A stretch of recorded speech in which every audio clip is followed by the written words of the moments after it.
Okay, good morning, everyone. Welcome to Byju's Exam Prep IAS. This is Sham Kagur here.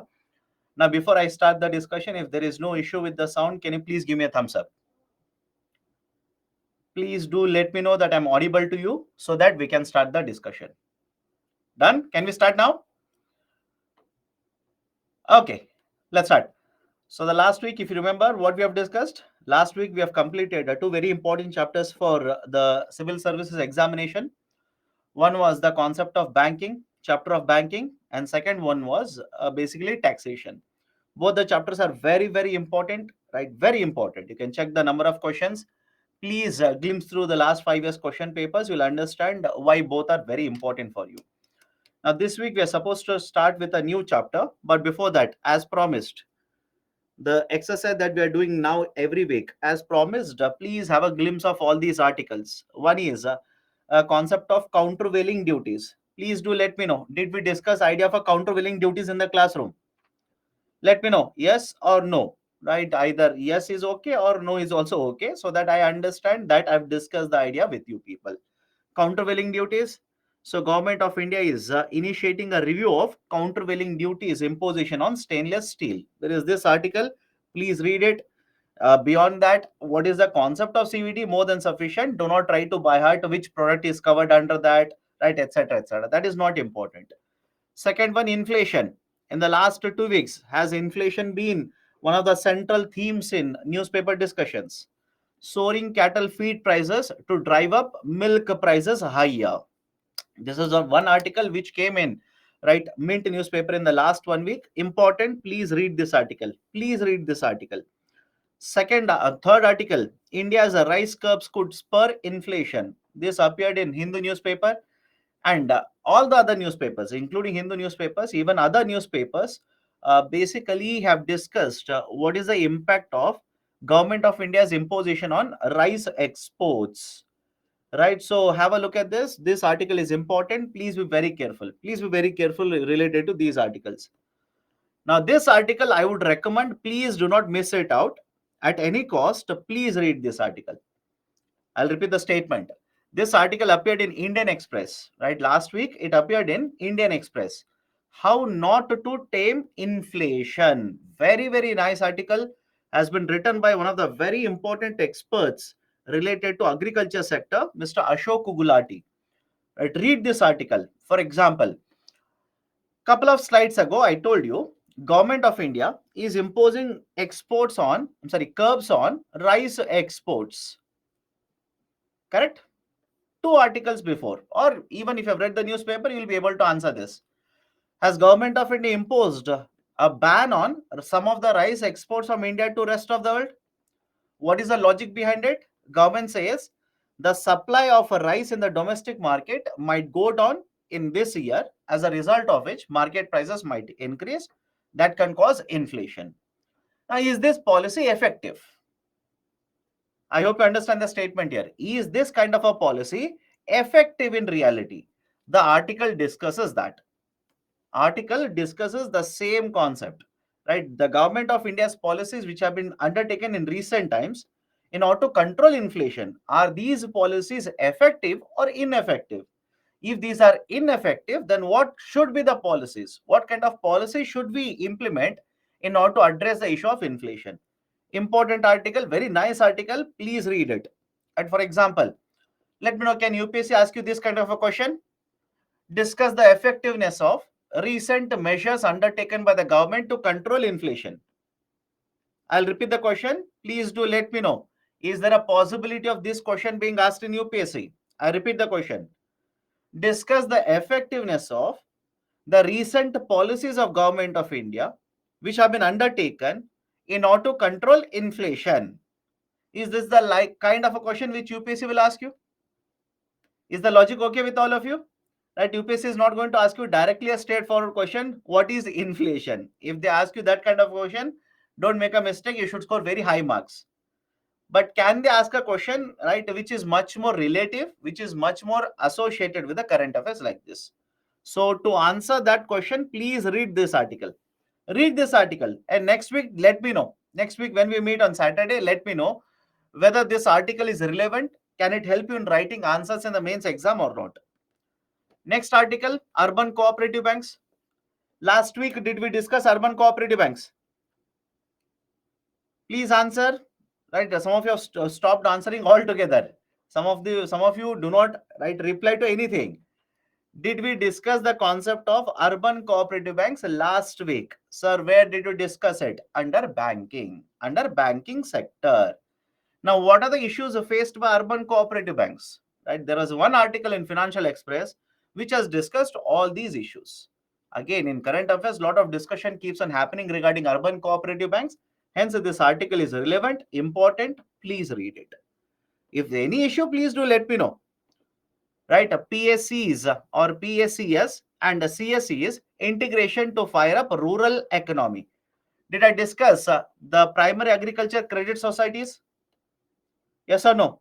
Did we discuss in the last week under the concept of cooperatives, primary agriculture credit societies? And I told you, now Government of India wants to ensure that the primary agriculture credit societies will become much more revenue generating avenues, right? So that employment in rural India will increase, right? They will become much more stable. They'll be able to generate lot of revenues, etc. Now, Government of India has announced this. Please read this article. Read this article. This appeared in Business Line.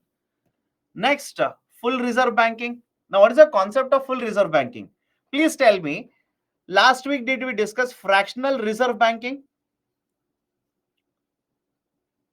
Please do answer. Did we discuss fractional reserve banking last week?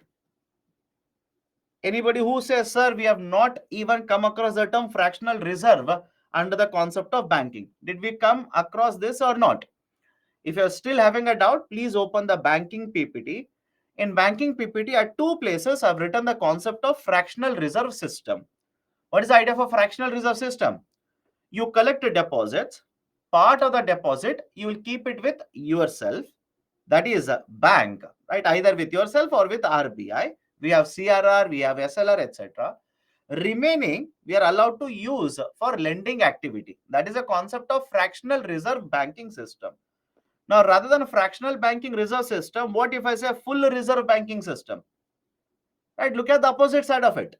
What if I say full reserve system? What is the meaning of full reserve system? Rather than keeping a percentage of the reserve, now RBI will ask you to keep all the reserves in the form of demand deposits that you have collected. Very simple idea. If you have read the newspapers, you will know this. This appeared in Hindu newspaper, I believe on Monday or Tuesday. Rather than keeping fraction means small percentage of the total reserve.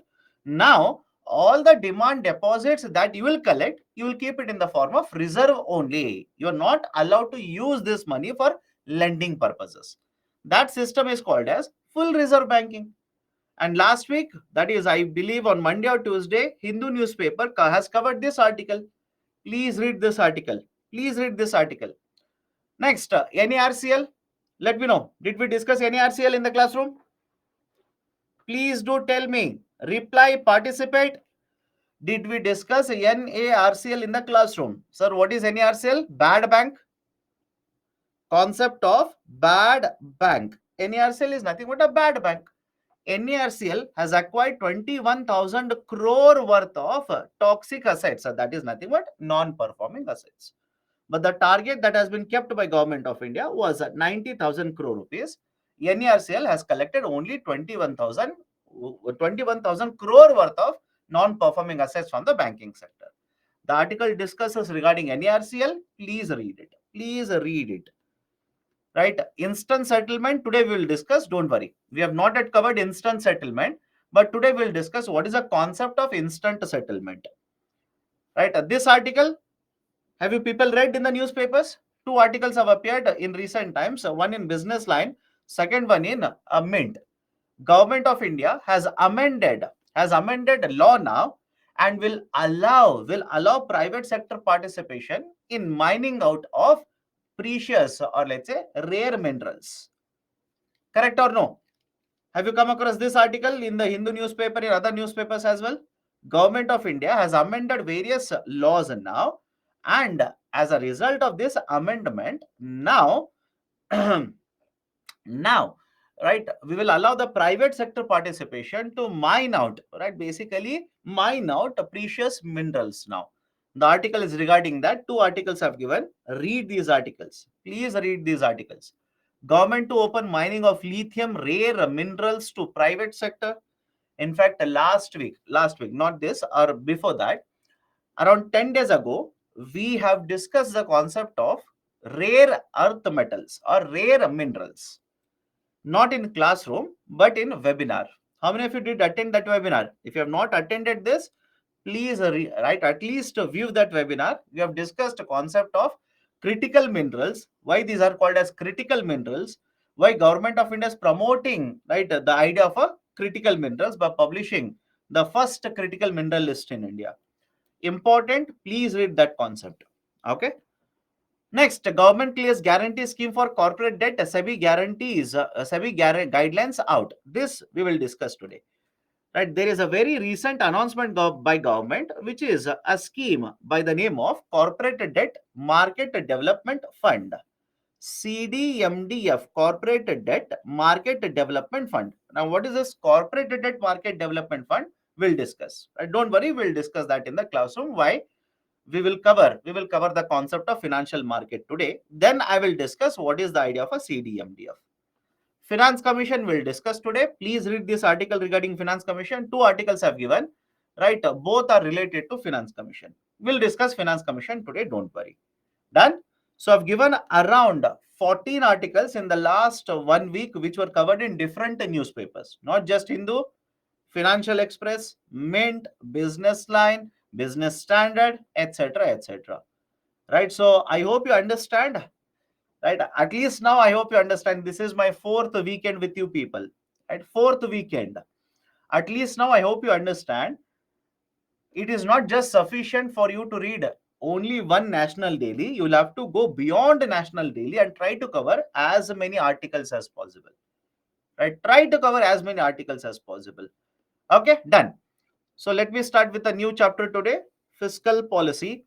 What we'll be discussing under fiscal policy is the idea of a budget as well as a finance commission. Now let's start. What are the points we'll be covering under this? We'll cover important concepts related to budget, how the budget is prepared, how the budget is passed, but more importantly, as far as economics is concerned, you should be worried about the third point, that is budget accounts as well as deficits. Then we'll discuss FRBM and encasing committee, then the concept of a public debt. Then we will also discuss the idea related to finance commission. Done? Let's start. Now, certain important concepts related to budget. Let me start with important concepts related to budget. What are the important concepts? Point number one. Point number one, budget, the term budget is not mentioned in constitution. Remember this. The term budget is not mentioned in the Constitution of India. This has been asked once, can be asked again. Please be very careful. The term budget is not, right, is not mentioned in the Constitution of India. Then what is mentioned? There is one article, Article 112. Under Article 112, generally the term mentioned is annual financial statement.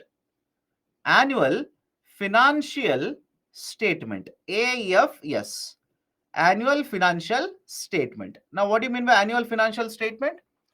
Under the concept of annual financial statement, it simply says that annually, that is for every financial year, government has to give the accounts to the parliament. Accounts simply means in 1 year, how much government of India is targeting to spend, and in that year, how much government of India is targeting to collect the money.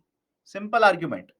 Accounts simply means in this 1 year, how much government of India is targeting in terms of expenditure and how much government of India is targeting in terms of income, that is money collection. That is the concept of annual financial statement. Point number three. Point number three. The budget is mentioned, budget is generally presented by the government. I repeat, budget is generally presented by the government until very recently was on the last working day of February. Until very recently, somewhere up to 4 to 5 years prior, it was presented on the last working day of February. It was presented on the last working day of February. Now what has happened? From the last working day of February, now we have preponed. We have preponed this to the first working day of February. Any problem with any of the statements? Please do let me know. From the last working day, now we have preponed the presentation of the budget to the first working day of February. The reason which has been cited by the government is very simple. All of you know the financial year will start from the 1st of April. Anybody has a doubt regarding this statement? The financial year, new financial year will start from the 1st of April. Now, if you present the budget on the last working day of February, for you to take care of all the processes, how the process is there, I'll show it, don't worry. To take care of all the processes related to budget and finally get the money from the consolidated fund, it will become month of March, April, May. I hope you understand this.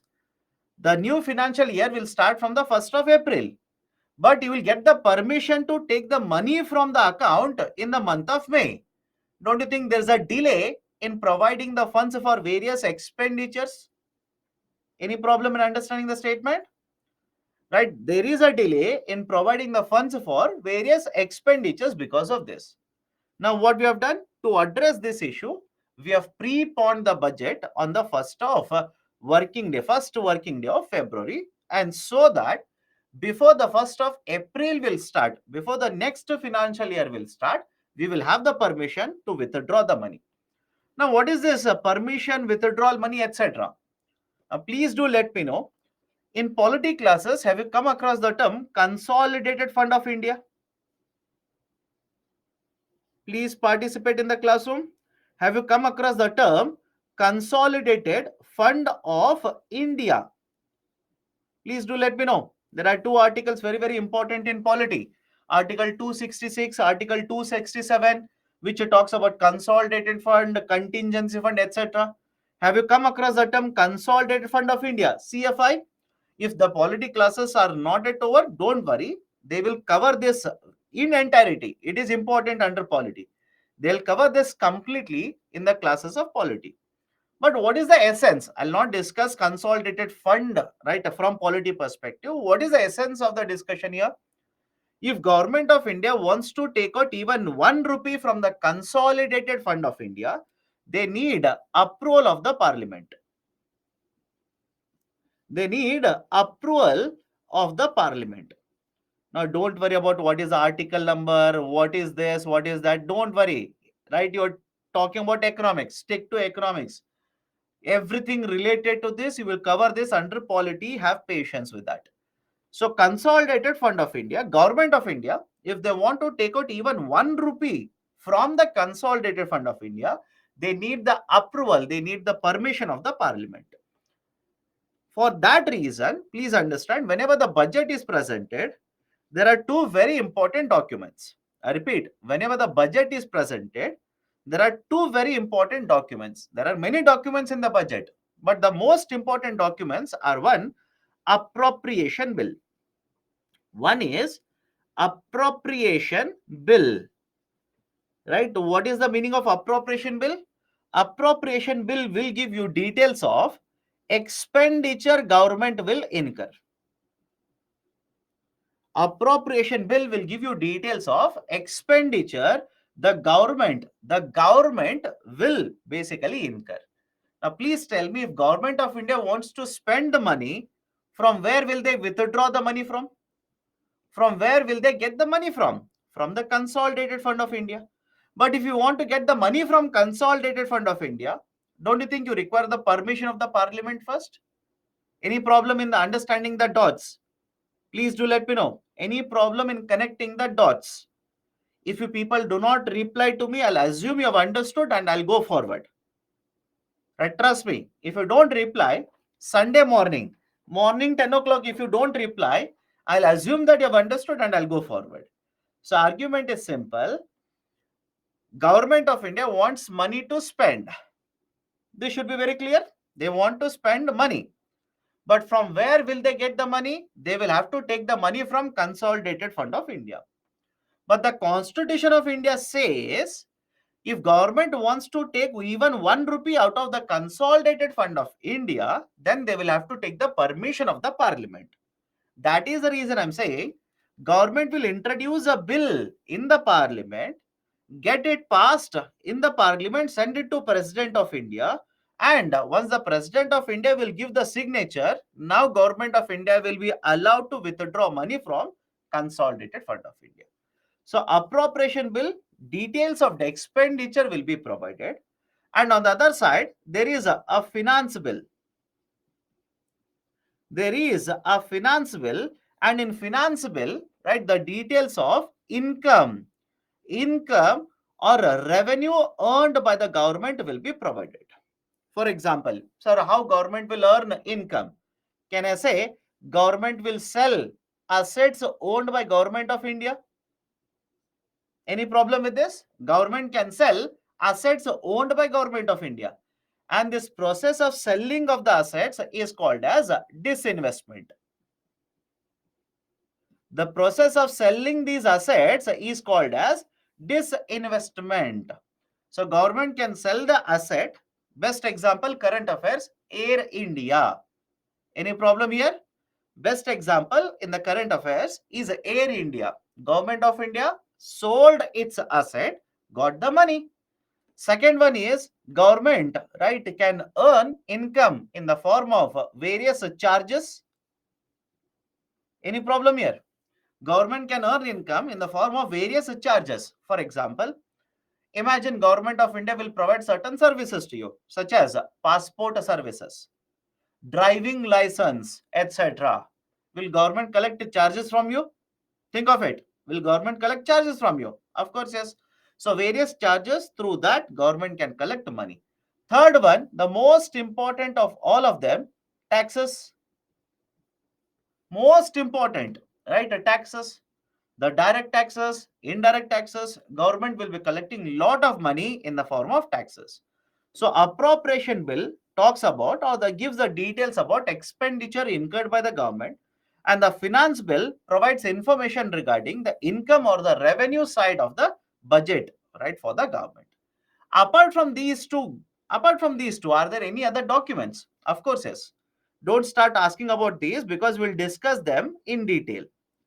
FRBM. If you have not heard of FRBM, don't worry. Today we'll discuss FRBM in detail. Have some patience. There is also a summary document. There is also a summary document. Right? What is the concept of summary document? Let me know. Has any one of you heard to the budget speech given by the finance minister? Let me see how many of you actually watch news, how many actually listen to the news. Have you people seen finance minister giving a budget speech? Finance minister generally every year, if you have not seen it, next year February, because you are writing exams next year, next year February you will come across the budget speech. Do not miss it out. Hardly it is for 1.5 hour. Hardly it is around 1.5 hour to 2 hour. Listen to the budget speech. Listen.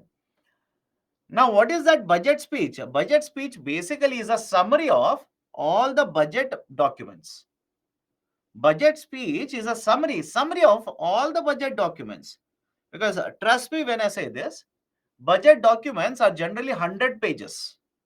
Right? Expenditure document is around 100 pages. Revenue document is around 100 pages. Finance minister will not read out everything from these documents.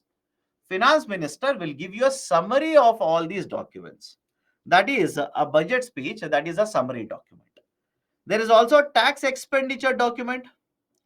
Tax expenditure document. Please tell me, do you remember the concept of tax expenditure or not?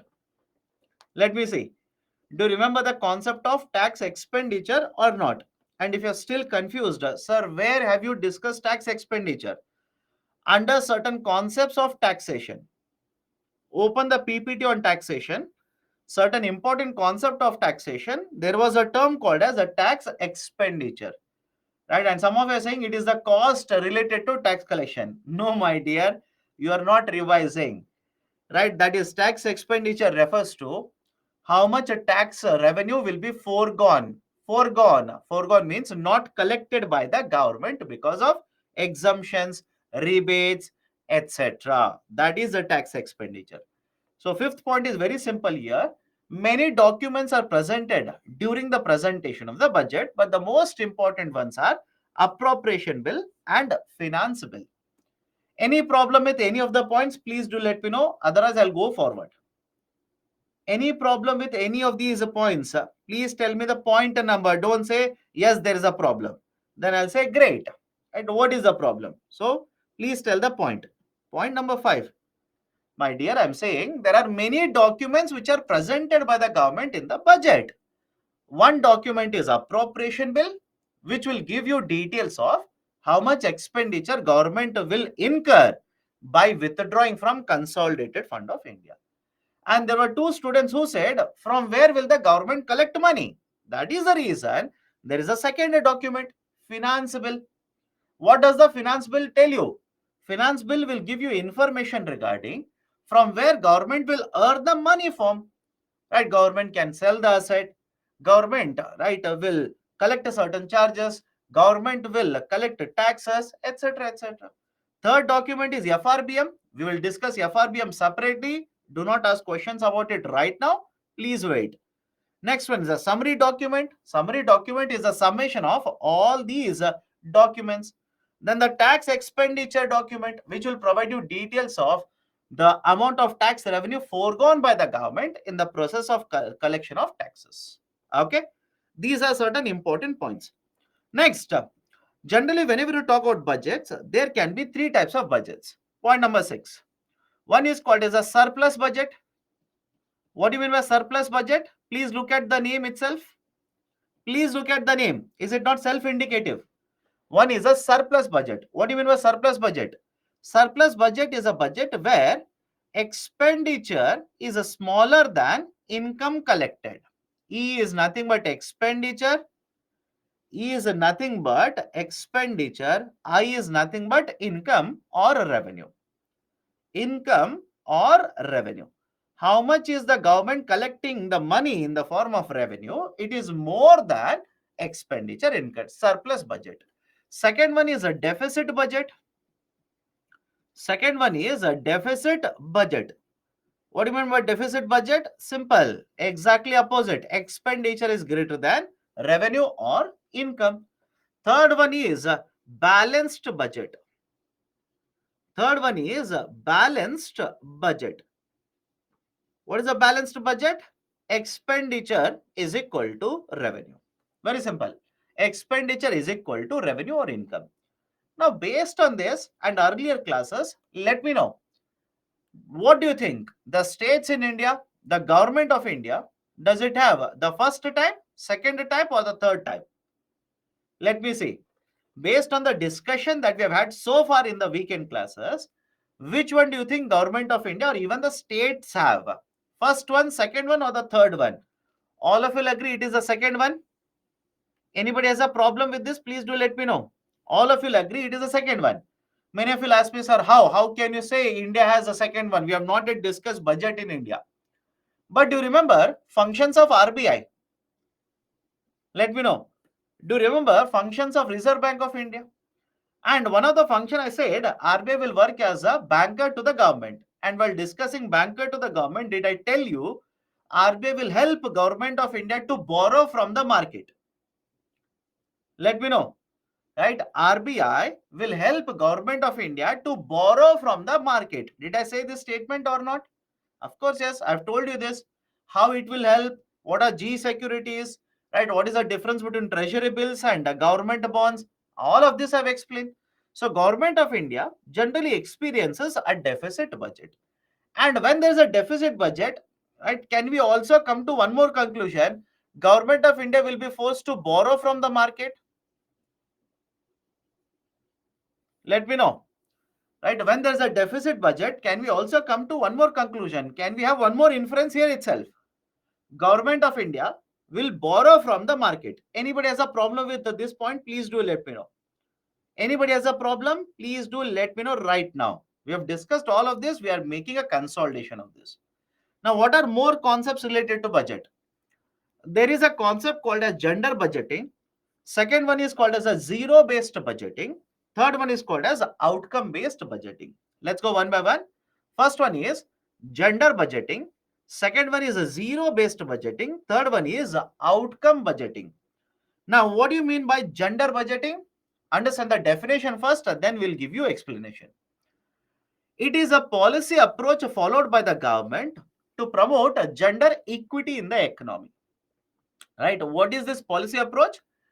Under the gender budgeting, government will involve, right? Government will be involved in planning, executing, and implementing and evaluating the budgets in the way that will empower women and also ensure that the benefits will be reaching to them. Any problem with the definition, please do let me know. I'll give you examples of this. Have patience, but tell me any problem with the definition. It is basically a practice wherein government will allocate funds, will use the funds through various schemes, various policies, implement the schemes, and also evaluate the schemes. Also, evaluate the schemes to find out their effectiveness. And what is the effectiveness parameter here? Are we promoting, are we ensuring that the benefits of these kind of schemes, are they reaching female population or not? Are we ensuring more and more female will participate in the economy? Are we ensuring nutrition is reaching girl children? Are we ensuring employment opportunities are there for female population, etc., etc.? So that is basically the definition of gender-based budgeting. Now, many of you ask me, sir, why do we require this kind of an approach? Why do we require this kind of an approach? The reasons which have been cited by the government are very, very simple. Point number one, I'll come back to this, don't worry. Point number one, in case of India, please make your observations and tell me whether this is correct or not. Whenever you talk about education, healthcare, right, nutrition, etc., don't you think male population gets more access compared to female population? Think of it and answer to me. In fact, I'm not making this up. Economic survey has data regarding this. I'll repeat the statement. Whether you talk about access to education, access to right employment opportunities, access to right let's say healthcare facilities, access to nutrition, etc., don't you think the male population has an advantage over the female population? Now that is the precise reason, right? We want to ensure that these services are accessible even to the female population. Now even these services will be accessible to the female population. That is point number one. Second one, don't you think it is a duty of government of India to empower women in India? Does it make sense to you? Don't you think it is a duty of government of India to empower, right? Ensure, right? Women will be empowered in India. That's the second reason cited by the government. Third reason, right? We have lot of labor resources.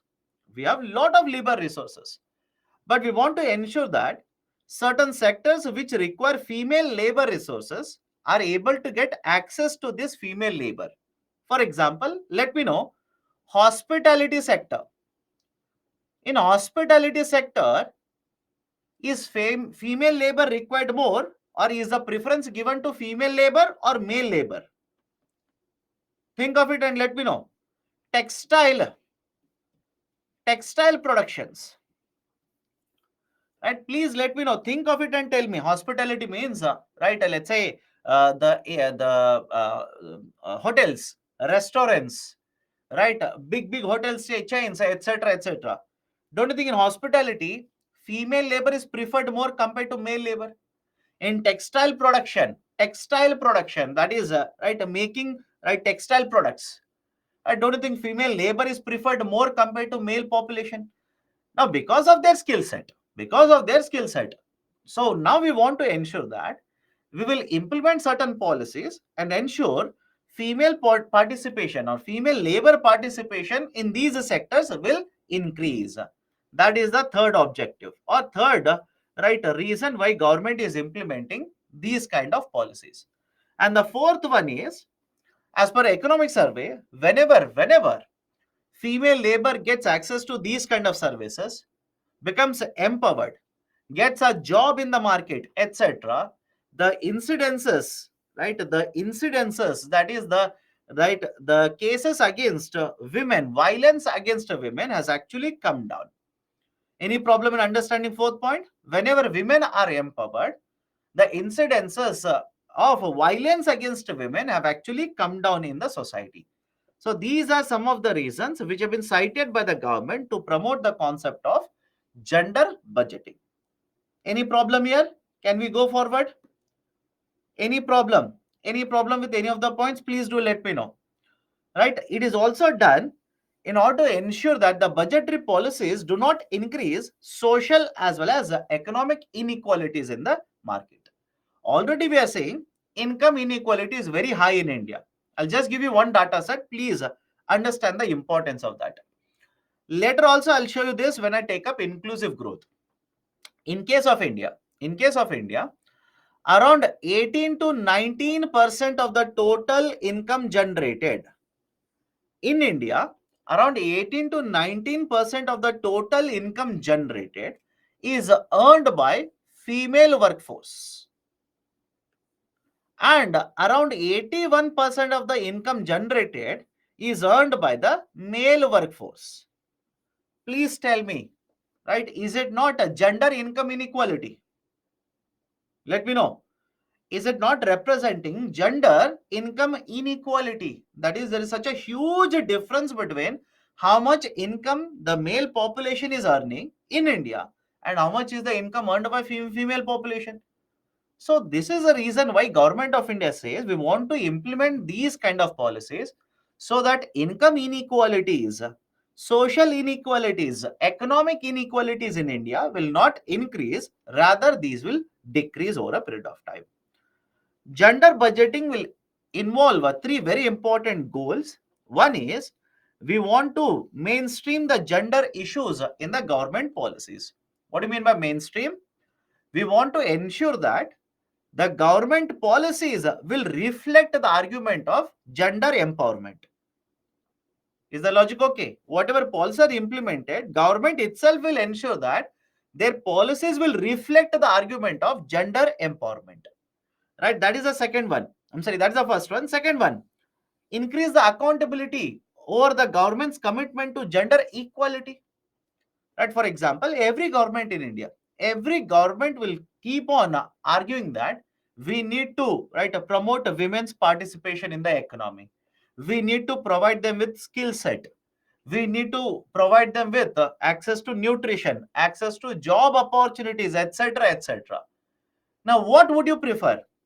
Government simply talking like this, or second, government will talk and also implement the policies, right, reflecting their talk? Think of it and let me know. Right? One example is government will keep on telling you we need to empower women, we need to promote women's participation. That's it. And second, government will say that we need to promote women's participation in the economy, but the government will also implement policies to promote participation. Right? Don't you think the second one will be much more beneficial for India?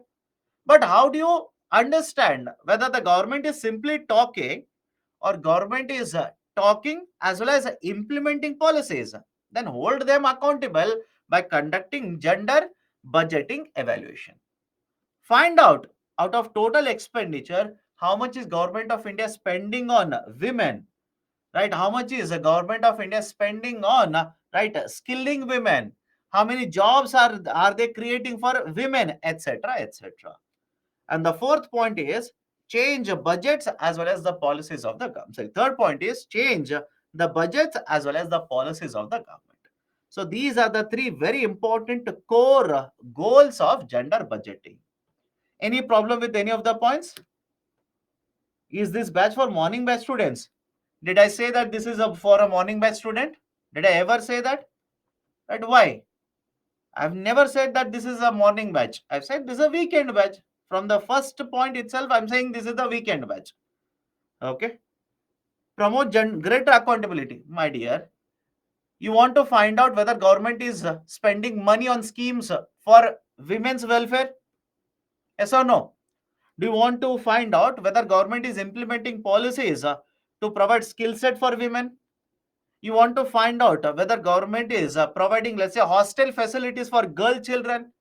That is greater accountability by conducting evaluation of gender budgeting. Right, so these are certain important points regarding concept of gender budgeting. Please be very, very careful. In India, the idea for gender budgeting is very famous. It is very famous. Right, some of your writings are, it is not given in the book, but understand from here, UPSC has asked a question on this. Now, next, annually, the idea of a gender budgeting was introduced back in 2005 and 6. The concept of gender budgeting was introduced from 2005 and 2006. So what kind of, right, what kind of expenditure, right, what kind of expenditure is being incurred by the government? How much is the expenditure? Two very important question. How much is the expenditure incurred by the government out of total expenditure? Second one is, under what situation, under what schemes government will spend money? Question number, right, question number two. Let me start with, I'm sorry, question number one, let me start with that. Out of the total expenditure incurred, please observe the graph. Do not by heart the graph. UPSC, right? UPSC will not be using this graph. I'm sorry, they will not be asking you this graph. Don't by heart it. Please make an observation. Can I simply say that generally, out of the total expenditure incurred by the government in 1 year, out of that, generally around 5 to 6%, generally around 5 to 6% of total expenditure is incurred under gender budgeting. Let me know. I'll repeat the statement. Out of the total expenditure incurred by the government, can I generally say that around 5 to 6%, around 5 to 6% of the total expenditure is incurred by the government under gender budgeting? Any problem with this? In some of the years, it has fallen below 5%. There's a reason. There was a crisis in the economy in 7, 8, and 9. And over a period of time, again, it has picked up to around 5%, and it keeps on fluctuating in the range of 5 to 6%. So this is point number one. How much of the total expenditure? Now, please tell me, on the face of it, don't worry about anything else. On the face of it, that is looking at the number, do you think it is sufficient to promote gender equity in India? Let me know. Do you think this is sufficient? This much amount of expenditure will be sufficient to achieve gender equity in India? This will be sufficient to provide employment opportunities for women, welfare schemes for the women, hostel facilities for women, right? Let's say widow pension scheme for women. Is this sufficient? Answer is no, this is not sufficient. But please understand, right, before just coming to a conclusion, government is not doing anything here. Understand the implications of it. Government of India has other expenditure requirements, and there is a very limited amount of money that the government of India generally has. So you cannot simply say, based on only this, you cannot simply say government is not doing anything. You can say government is spending money to promote gender equity, but there is a need to, right, increase this amount of allocation over a period of time. Right, this is point number one. Come to the second point here. Where all government will spend money? Whatever money is there, right? For example, I'll come back to this slide.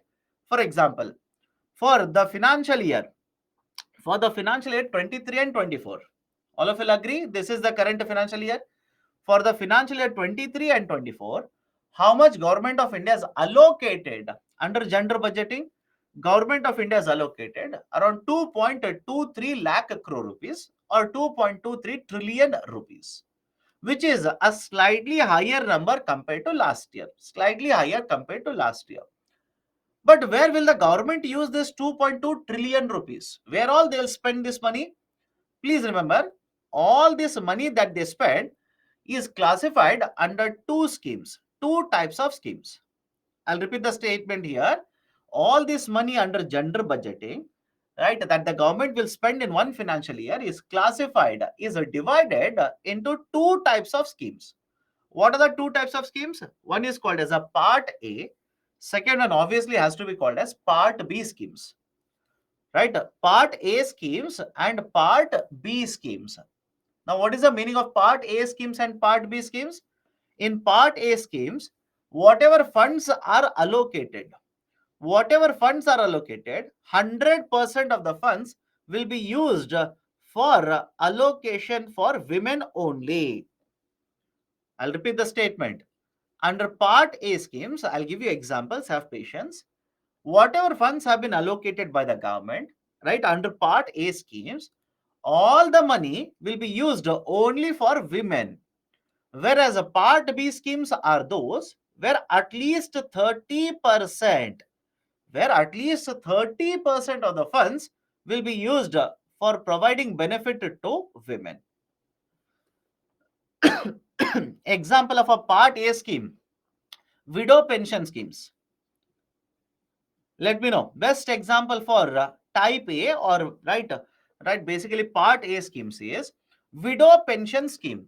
Now look at the name of the scheme and tell me, if Government of India will allocate hypothetically, let's say 500 crore rupees in this year for widow pension scheme, is there any problem if I say all the 500 crore, that is 100% of all the 500 crore will be used to provide benefit to women only? Any problem with the statement? Please do let me know. I'll repeat the statement if you want it. Right? This 500 crore, imagine it has been allocated for widow pension scheme. I'm saying all the 500 crore rupees, that is 100% of the allocation, will be used for providing welfare to women only.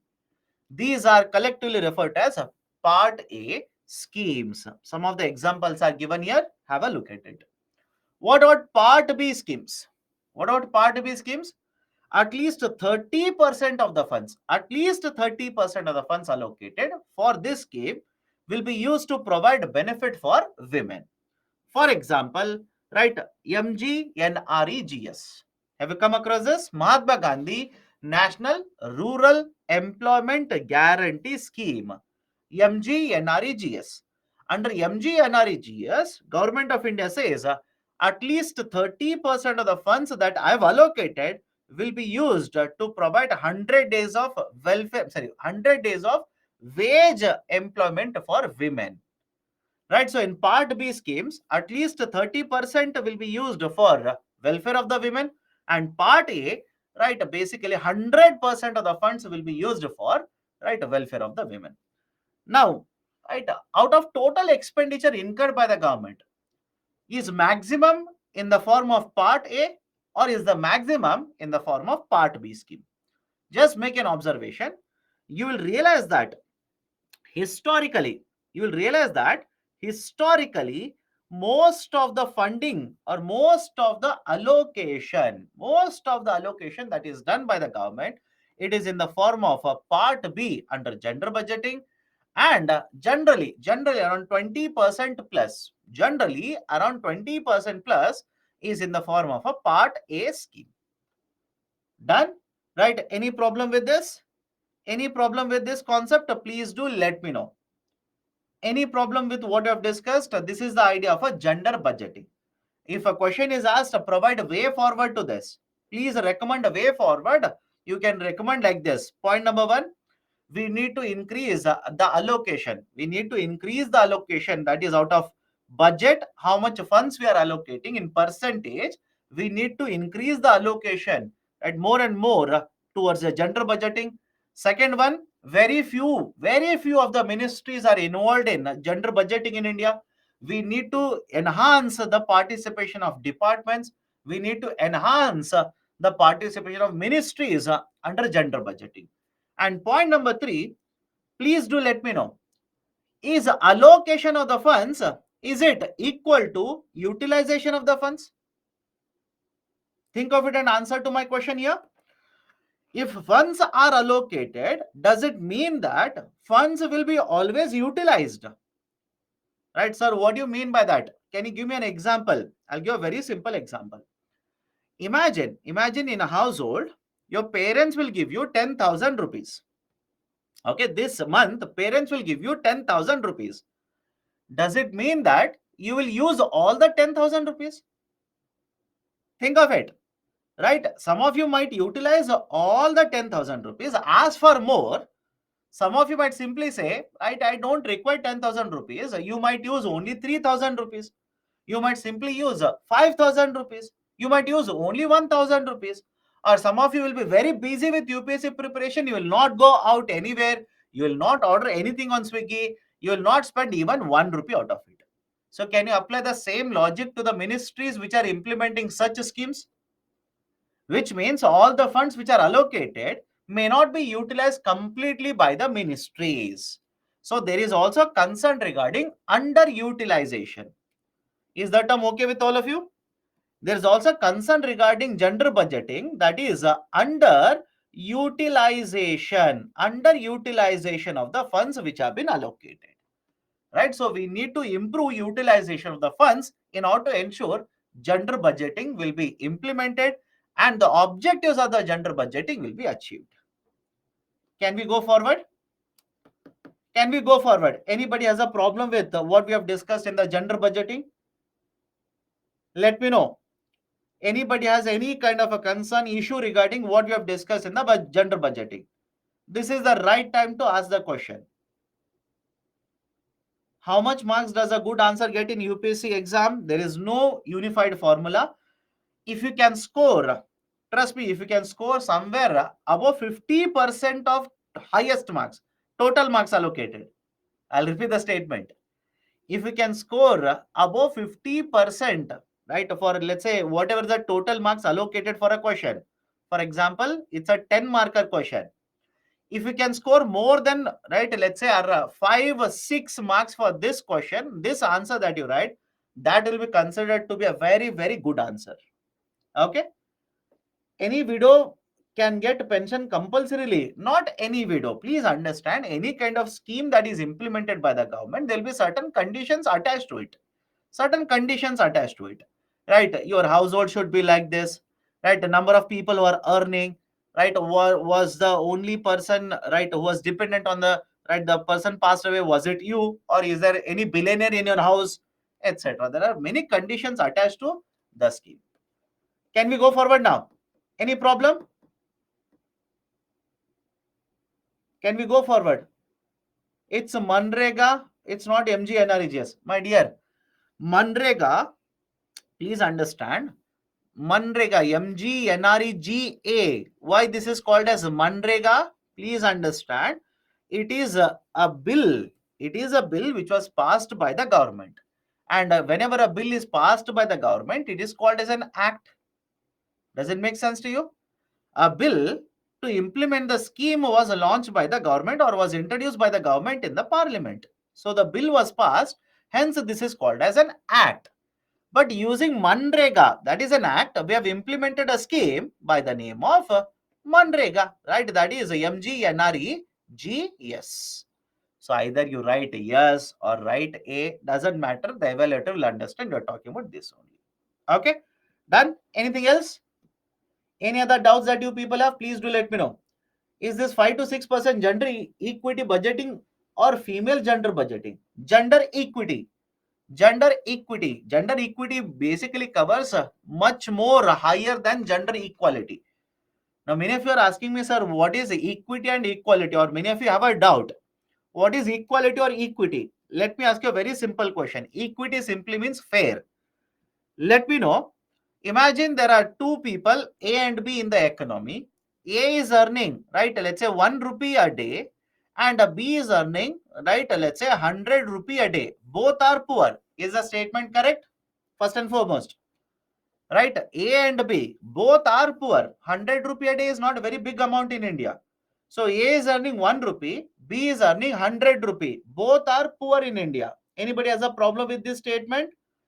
Now, if government will provide benefit to both of them, provide welfare to both of them, please tell me, do you think welfare should be equally provided to both of them? Think of it and answer. Do you think welfare should be equally provided to both of them? Equal welfare? No. Don't you think providing welfare to A should be a priority for the government? Should be a priority. More welfare should be provided by the government to A compared to B. Does it make sense to you? So argument is not equality here. Argument is not equality. Argument is equity, fair share, fair, right? Fair treatment. That is the argument of equity. Right? So that is the reason equity, equality, not equal. Both are not equal. Equity is a much more qualitative data. Okay, so that is the concept of gender, right? Budgeting. Can we go forward? But why not 50%? Since women are at least 50% of the population and more vulnerable in both social and economic terms with respect to men. 50% in what context are you asking? Tell me, when you say why not 50%, what is the 50% you are talking about?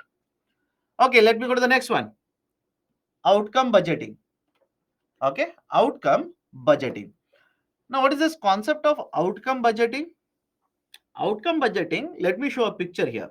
Do not buy at this picture. Do not buy at this picture. UPC will not ask you this picture.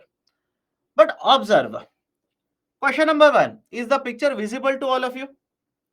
Let me know. Is the picture visible to all of you at least? Okay. Question number 2. Please observe the second column. Please observe second column, third column, and fourth column. Simple. I don't buy at anything here. Just observe second column, third column, and fourth column. What is there in the second column? Name of the scheme. Third column, how much is the expenditure for the scheme? And the fourth column, because we are spending money, what is the output from the scheme? What is the deliverable from the scheme? Now, what are we trying to do here? Think of it. What are we trying to do here? Can I say we are trying to connect the input with the output? Let me know. Under this process or under this exercise, what are we trying to do? We are trying to connect both with input with output. So it is an exercise. Output budgeting is an exercise wherein government will provide a connection or will create a linkage between how much money they are spending with what are they achieving with that expenditure. For example, sir, what do you mean by that? Let me give a very simple example. Imagine you are the minister for roadways. Understand my statement. Imagine you are the minister for roadways. Right after Mr. Nitin Gadkari, you become the minister for roadways. Now, once you become the minister for roadways, if government will allocate, let's say 10,000 crore rupees to your ministry, government is asking you, what is the total length of national highways that you have constructed? Very simple. Government is asking you, what is the total length of the national highways you are able to construct using this 10,000 crore rupees? Please give me that data. That is the concept of outcome budgeting. Sir, is it only for roadways? Of course, no. What if it is for Ministry of Health and Family Welfare? Let's say this is for Ministry of Health and Family Welfare.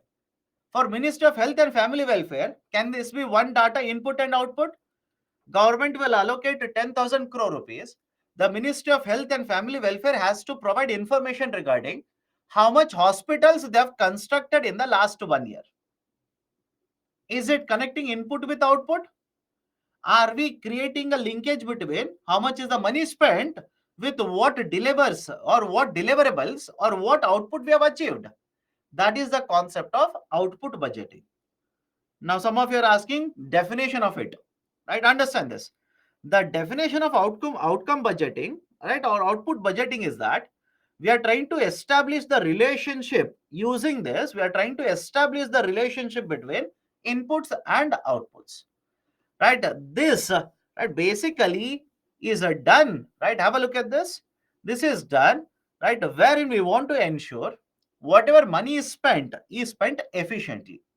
Simple argument. Why do we do that? We want to ensure whatever money is spent by the government through the ministries, through the departments, is spent efficiently. The ministry will be held accountable here. Right? If you are the minister, the prime minister's office will ask you, please give us the details. How much money you have spent? What have you been doing using this money? How many schools you have constructed? How many hospitals you have been able to construct? How much length of national highways you have constructed? How many airports you have constructed? Etc. etc. And since I've used the term airport, there's a particular reason why I keep on using these terms in the classroom. Since I'm using the term airport in the classroom now, Please tell me, have you people read the newspaper, Hindu newspaper today? Let me see. Have you people, right? Did you people get the time since morning today to read Hindu newspaper? And was there any article in the Hindu newspaper today regarding airports in India? Let me see. Was there any article in Hindu newspaper regarding airports in India? Yes, there was an article, Udan scheme. Please read that article. Please read that article. We'll discuss again. When I take up airports in India, right, Udan scheme, I'll tell you. But please read today's article in Hindu newspaper, Udan scheme. Very nice article. In fact, I would recommend from Hindu newspaper today 3 articles for Indian economy. Again, I'll tell you only about Indian economy. Right? What are the 3 articles? One, read about Udan scheme. That is regional connectivity scheme. Regional connectivity scheme. Very nice article. Please read it. Around half of the routes under Udan scheme have become useless now. Nobody is operating, nobody is using those routes. First article. Second article, right? Those who have read, did you come across a concept called as a government e-marketplace? Let me see. Those who have read today's Hindu, right? Have you come across the term by the name of government e-marketplace? GEM, GEM. Important article, read it. In fact, the headline of the article reads something like that. Scientists' new experiment is difficulty to find quality raw materials in India. Government e-marketplace. Very nice article, very important article, by the way. Third very important article, DLI, semiconductors. DLI, design linked incentive. Please tell me, have you come across this in today's newspaper, Hindu newspaper? And trust me, looking at the importance government is giving, the coverage this is getting in the current affairs, you can expect a question next year on DLI, design a linked incentive.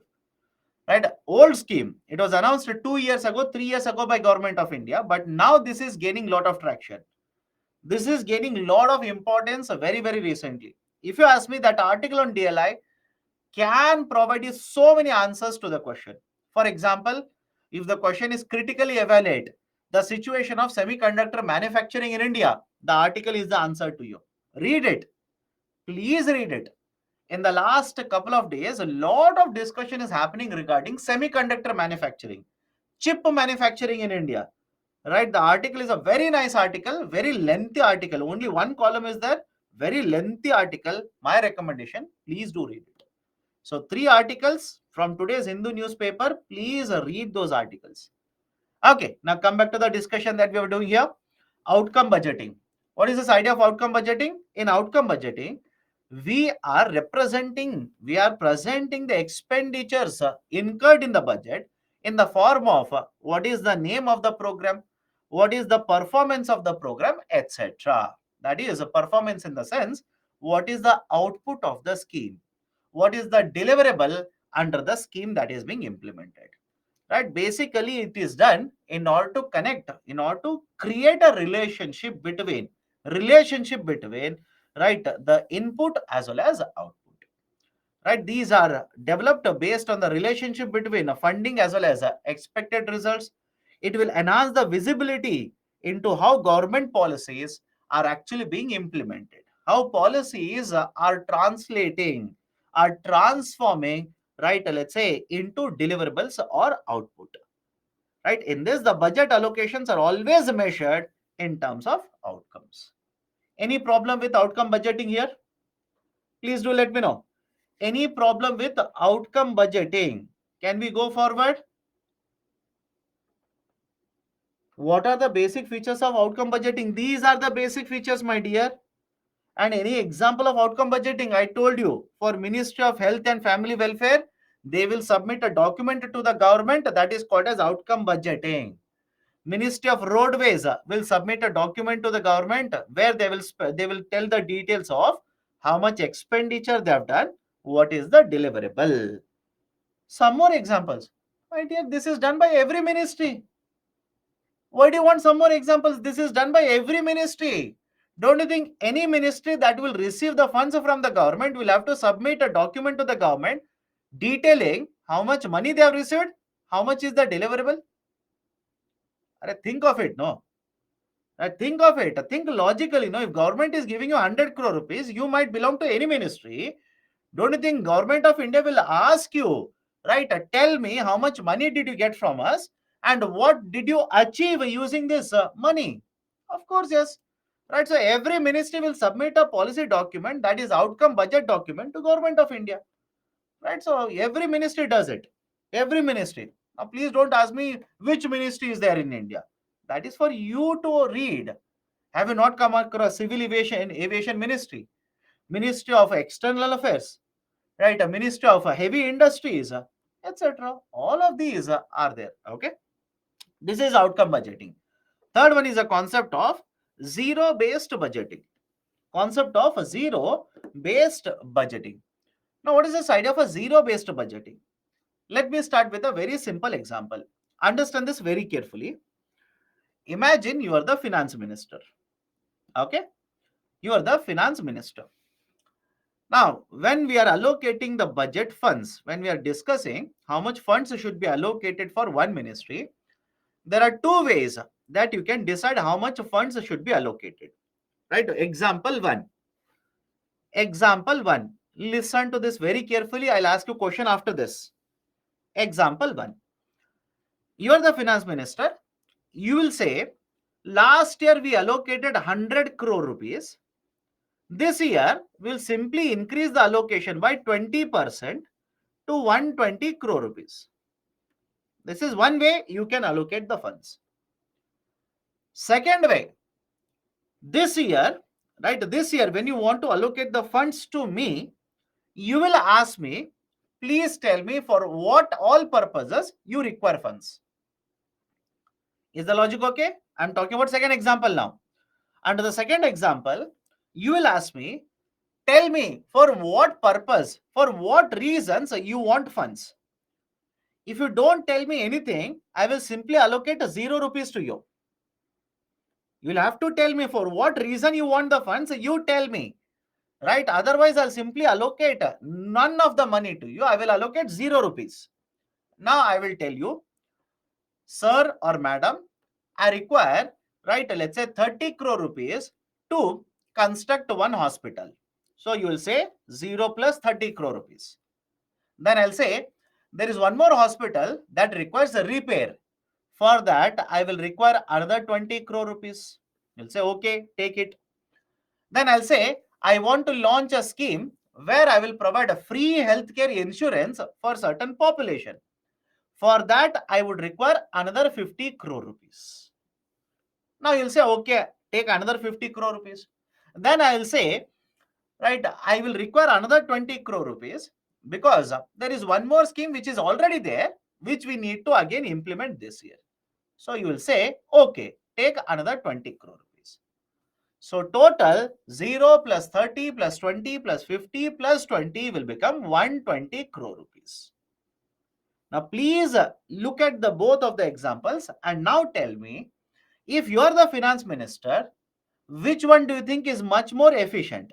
Is the example one an efficient way to allocate funds, or is the example two efficient way to allocate the funds? Don't you think example two is a much better option? Some of us saying example one. Why your answer is example one? Please do let me know. My argument is example two is a much better way to allocate the funds. Why? I'll tell you. In example one, we are simply taking what was the allocation previous year. What was the allocation done previously, and based on the previous allocation, I'm deciding allocation in the current year. But don't you think, what if some of the schemes are discontinued? What if the funds with you are very limited? In such cases, example one is not a right way to allocate the funds. Rather, in the example two, you are starting with the base of 0 rupees. You are starting with the base of 0. What is the meaning of starting with the base of 0? Answer to my question now. In example 2, are you worried about or are you considering what was the allocation done in previous year? Let me know. In example 2, I'm asking a question by the way. In example 2, are you concerned or are you considering how much money was allocated previously in the last year? No, you are ignoring it. You're simply saying last year, done. This year, how much money you want? You please tell me the breakup. Tell me. Otherwise, I'll allocate 0 rupees. Then I will say, ma'am, 30 crore, sir, 30 crore for this, 20 crore for this, 50 crore for this, and 20 crore for this. Now you will allocate 120 crore rupees for me. Any problem with this? Right? Any problem with this? That is basically example 2. Now, what is the names of this? What is the name for these kind of allocations? Example 1 is called as incremental budgeting.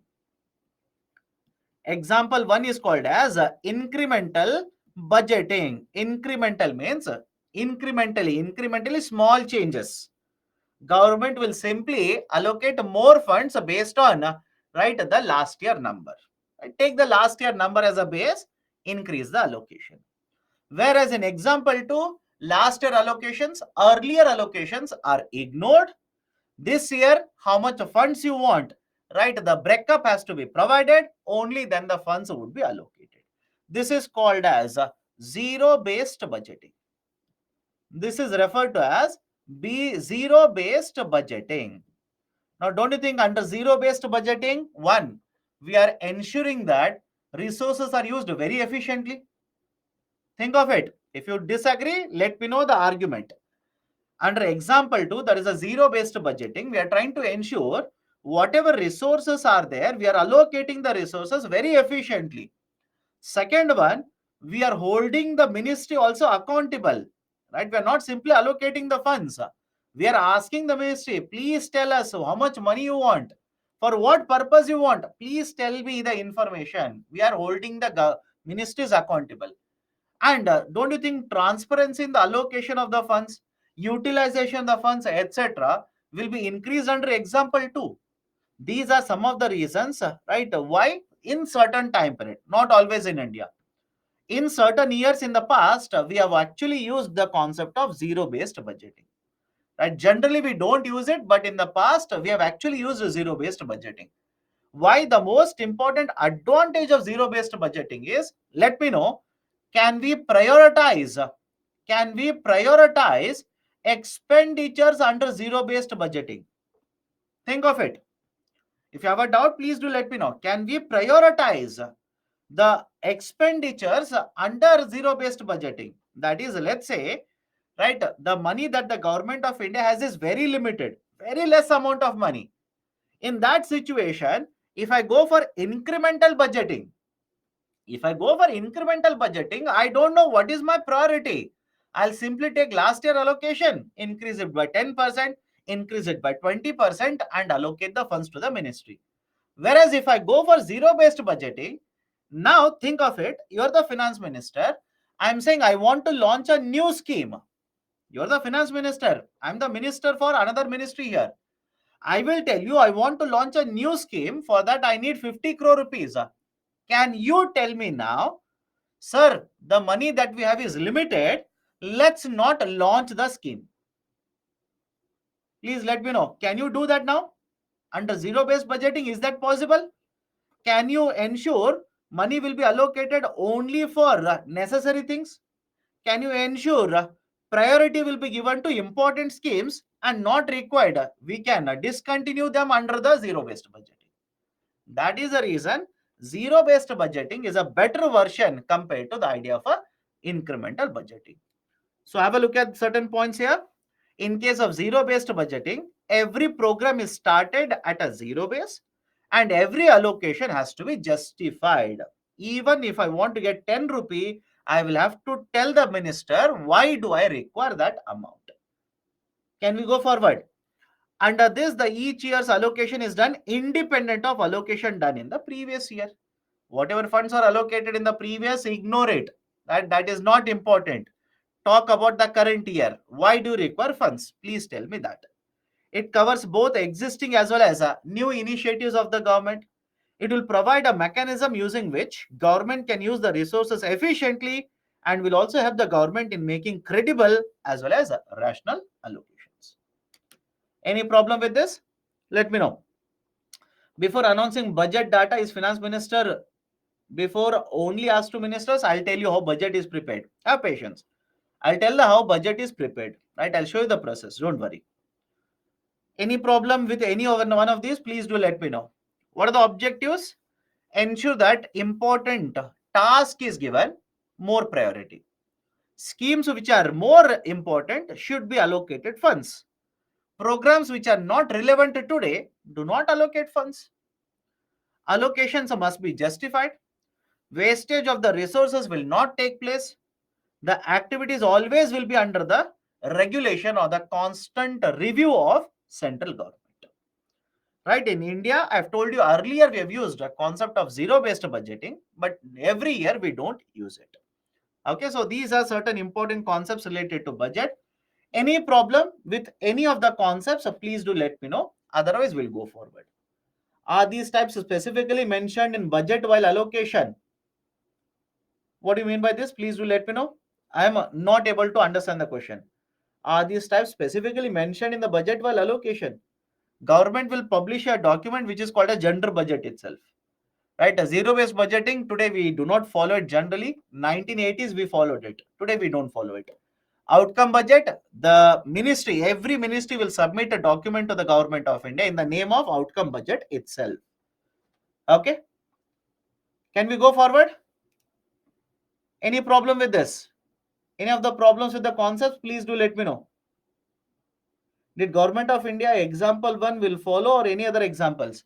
In case of India, we follow gender budgeting, right? We also follow, right, deficit budgeting. We also follow outcome budgeting in India. Okay. Any problem? Any problem? Any questions that you people are having? Please do let me know. Otherwise, we'll go forward. Okay. Since nobody is asking questions, I'll go forward. And those, right, please, when I ask you any problem, then you type. If you have typed earlier, right, I cannot keep on looking at the board every minute that I'm talking or teaching. So when I ask you any problem, if you have a problem, please type it. Why don't we follow zero based anymore? Again, understand the logic behind introduction of zero based. The idea of a zero based budgeting will work out when there is a severe constraint over the money that you have. That's the reason back in 1980s, there was a very severe constraint over the finances of the government. That's the reason we introduced the idea of a zero-based budgeting back then. But over a period of time, right, don't you think today the finances of government of India are much better compared to what it was back in 1980s? Think of it. You will only justify my argument.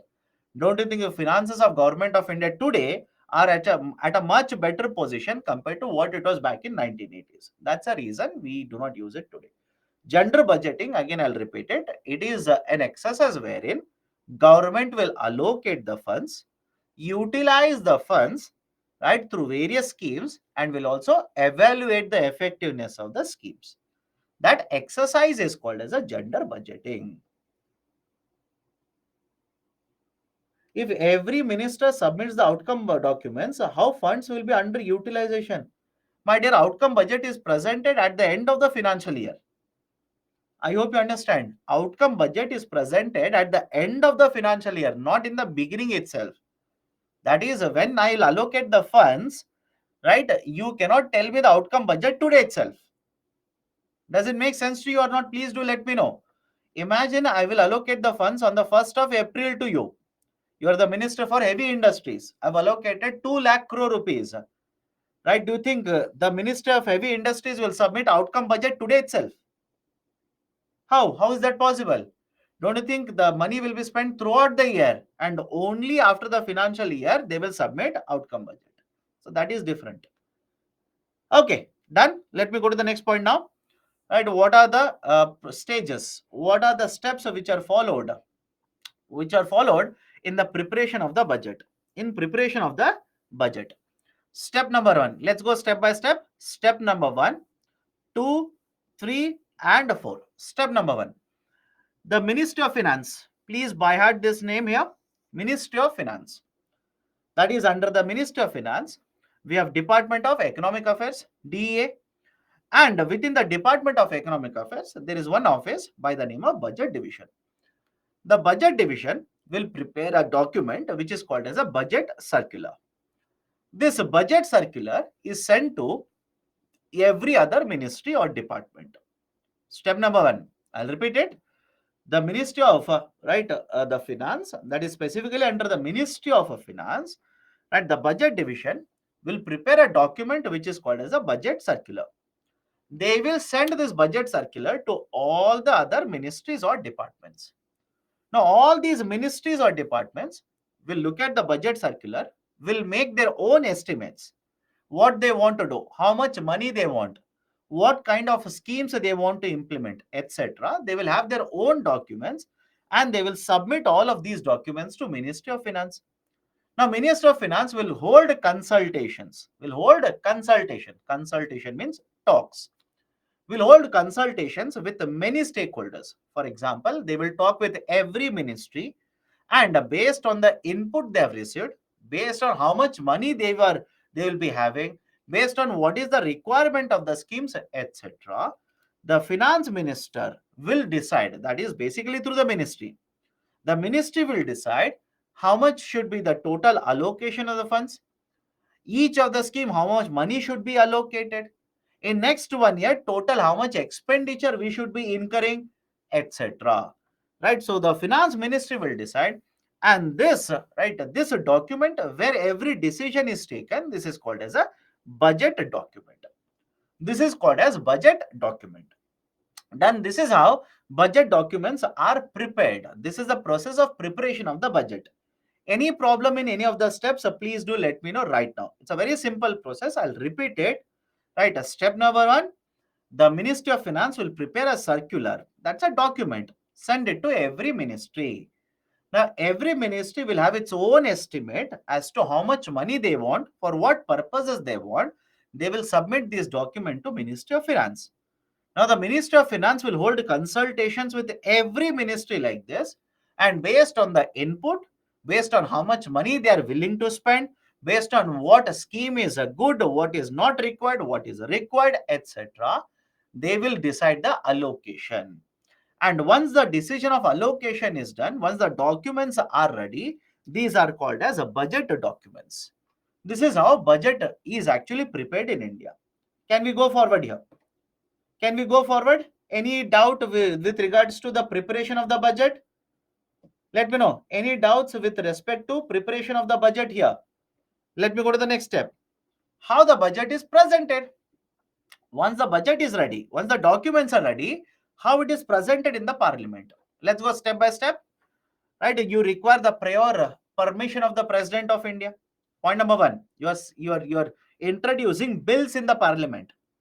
I hope you understand this. If polity is not over, don't worry. You will discuss all these concepts in polity. You want to introduce a money bill in the parliament. Now, don't start running behind money bill. Not important for economics. Understand? You will study in detail about money bill in polity classes. If it is over, great. If it is not over, it will be discussed in the polity classes. Have patience. So these are money bills, appropriation bill, finance bill, etc. These are kind of money bills. So when you introduce money bills in the parliament, you require the prior permission of the President of India. So step number one, right, the permission of the President of India is taken. These documents are submitted, are presented on the floor of the parliament, right, on the floor of Lok Sabha by finance minister. That is basically the budget speech. And once these are presented on the floor of Lok Sabha, it is also assumed that it is presented on the floor of Rajya Sabha. Now come to the right side here. Come to the right side. Step number two. First number or step number one is a presentation of the budget. Step number two is, once the budget is presented, please understand this point carefully. Whenever you talk about expenditures, that is appropriation bill. Whenever you talk about expenditures incurred by the government, that is appropriation bill. Please tell me, appropriation bill, don't you think will talk about how much money we are going to withdraw from consolidated fund of India? Any problem? We have discussed this. It's kind of a repetition to you now. Appropriation bill, don't you think it will give you details about how much money you are going to withdraw from consolidated fund of India? Now, generally, how this expenditure, how this withdrawal is mentioned is, Ministry wise, the expenditures will be listed like this. Ministry wise, the expenditures will be listed like this. For example, I'll take a very simple example. Imagine you're talking about Ministry of Health and Family Welfare. Imagine you're talking about Ministry of Health and Family Welfare. Now, can I simply say that whatever is the total allocation for the Ministry of Health and Family Welfare, it will be represented like this, right? 10,000 crore rupees for construction of hospitals, 20,000 crore rupees for launching a new scheme, right? Let's say another 15,000 crore rupees, right, for repairs of existing hospitals. Another, let's say 25,000 crore rupees to provide health insurance for certain poor population. Any problem in understanding this? Do not by heart this list. Please do not by heart this list. UPSC will not ask you this. But please do let me know, right? Is it okay if I say this is how the expenditures are listed? Is it okay? Right? If Ministry of Health and Family Welfare should be allocated certain funds from the Consolidated Fund of India, this is how expenditures are listed. Now, each of these expenditures is called as demands of grant. Each of these expenditures is referred to as demands of grant. Any problem here? Please do let me know right now.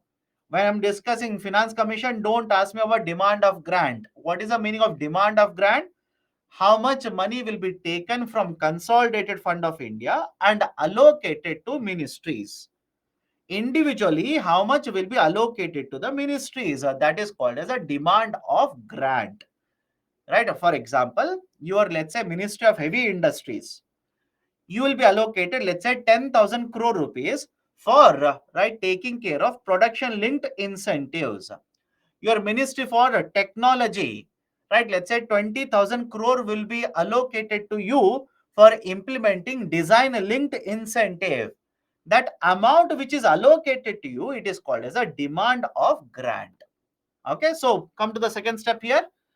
Whenever the budget is presented on the floor of Lok Sabha, the next step, that is floor of the parliament, the next step is a general discussion will take place in the parliament.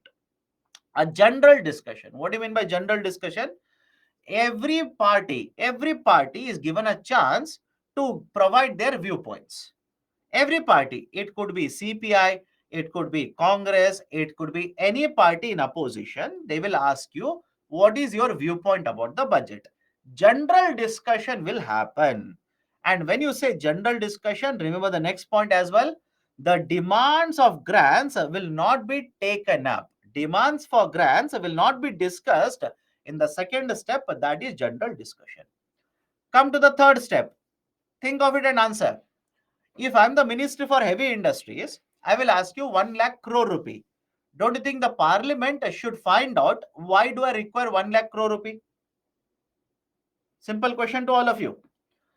Right? Ministry for Heavy Industries, right? Proposal is 1 lakh crore rupee should be given in the form of demand of grants. Should parliament look into this demand of grant or not?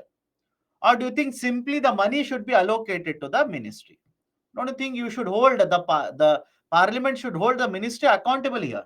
Accountable means for what purpose is the government allocating 1 lakh crore? Should you find this out? Of course, yes. So that is the reason. Now standing committees are appointed. Standing committees are appointed. These standing committees will take up demands of grants for all the ministries. Right? Again, there's a standing committee for industries. There is standing committee on external affairs. There is a standing committee on right, agriculture. There's a standing committee on right, many of these areas. So there are various standing committees, more than 20 in India.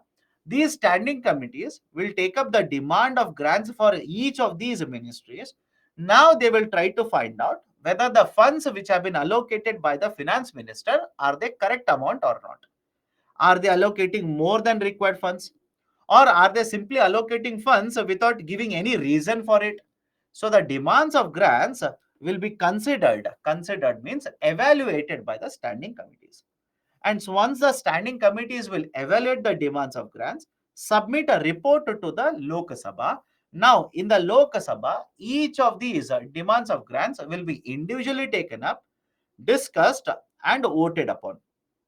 Each of these demands of grants individually will be taken up, discussed, and voted in Lok Sabha. And once all of these are discussed, voted, we will consolidate all of them, put together all these demands of grants. You will get appropriation bill. Appropriation bill will be passed in Lok Sabha, sent to Rajya Sabha. Once it is discussed and passed in Rajya Sabha, sent to President of India. Once the President of India will sign the document, only and only then government will be allowed to withdraw the funds from Consolidated Fund of India. And once the appropriation bill is passed in Lok Sabha, Rajya Sabha, sent to President, will introduce a finance bill in Lok Sabha, have a discussion, pass it, send it to Rajya Sabha, have a discussion, pass it, send it to President of India. And once the President of India will sign, we'll call them as Appropriation Act and Finance Act. This is how the budget documents are introduced, passed, and will help government of India either to impose and collect the taxes or incur expenditures by withdrawing the funds from Consolidated Fund of India. Done? Right? This is basically how budget documents are introduced and passed. Now, for those of you who are still confused, what is money bill, right? What is the discussion? What is voting here, etc. Don't worry. When you come across the concepts in polity, and I hope you know this is economics. In polity, when you come across all these concepts, the faculty will tell you what is a money bill, what is an ordinary bill, what is a financial bill, what is the difference, what is the process, right? How much should be the voting, right? What is the role of Rajya Sabha, etc., etc. You will understand all these concepts in polity. And I'm not going to discuss all these concepts in economics. You will learn it there. Done. So this is how budget documents are introduced and passed. Now, come to the most important part of the budget discussion for you people. Right, before that, any other doubts that you people have? Let me know. Any other doubts you people have? India follows incremental budget or not? Sometimes we follow, sometimes we don't. Did finance minister will see the estimates of each ministry or discuss with each ministry? They will have a discussion with each of the ministries. Any other question? Any other question? Can government gender budgeting using for strengthening girls regarding sports or and other activities? Yes, they can do that. They can do that under gender budgeting.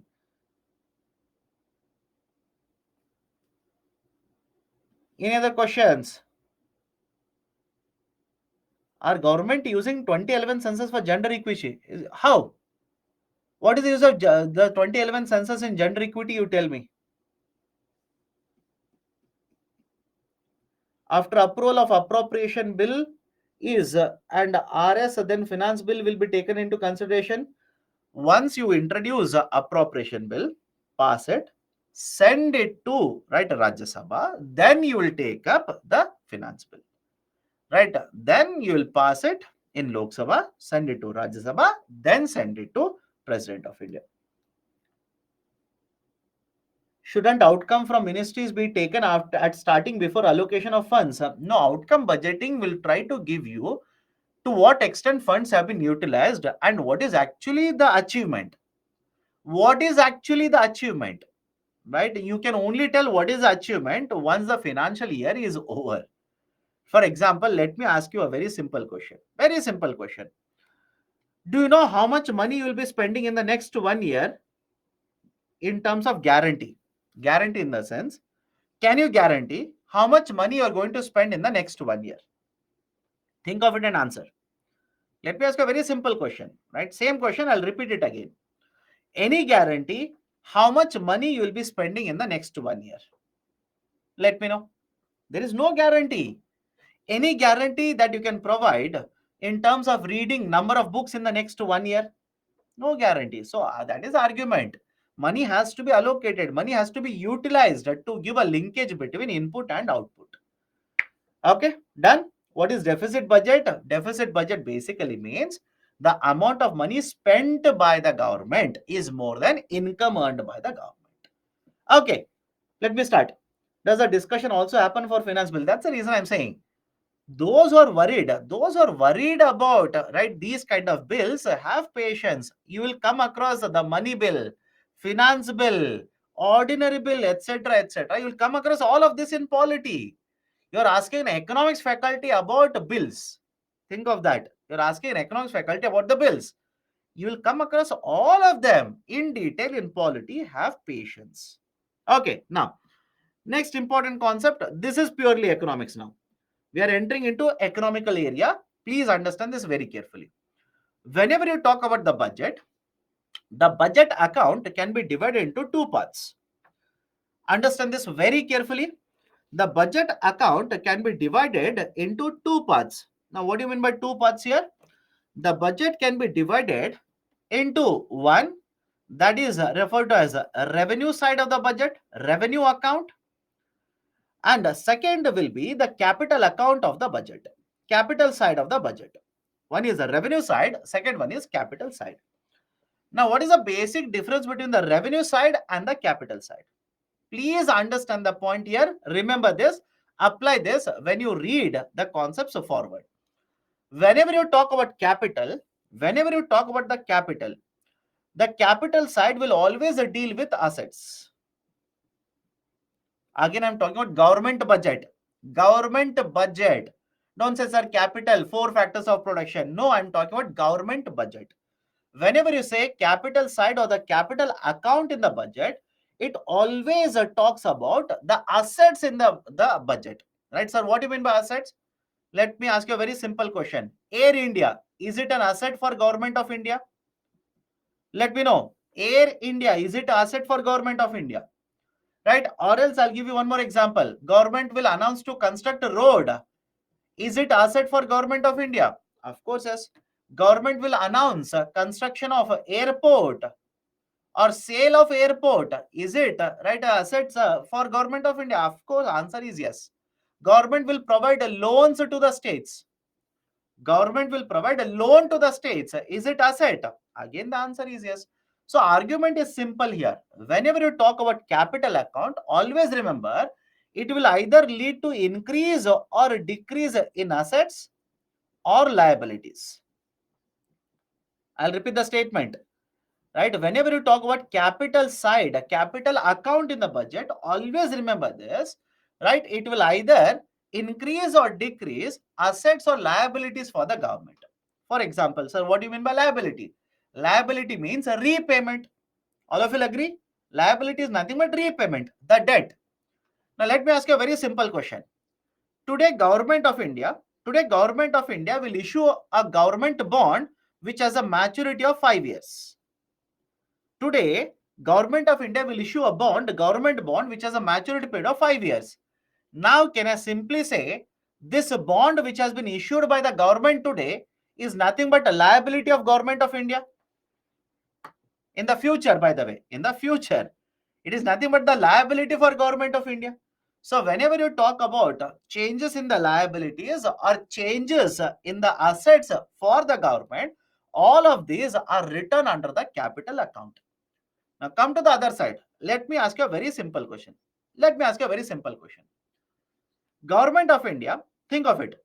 Government of India will collect income tax from you. Government of India will collect income tax from you. Please tell me, is assets of government of India or liabilities of government of India changing? Think of it. Very simple question. Government of India will collect income tax from you or GST from you. Is government of India assets or liabilities changing? No, assets or liabilities of government of India are not changing. Let me give you one more example. Government of India will provide, let's say, 6,000 rupees per year for the farmers. Have you heard of this scheme? Pradhan Mantri Kisan Samman Nidhi, PM Kisan scheme. Let me know.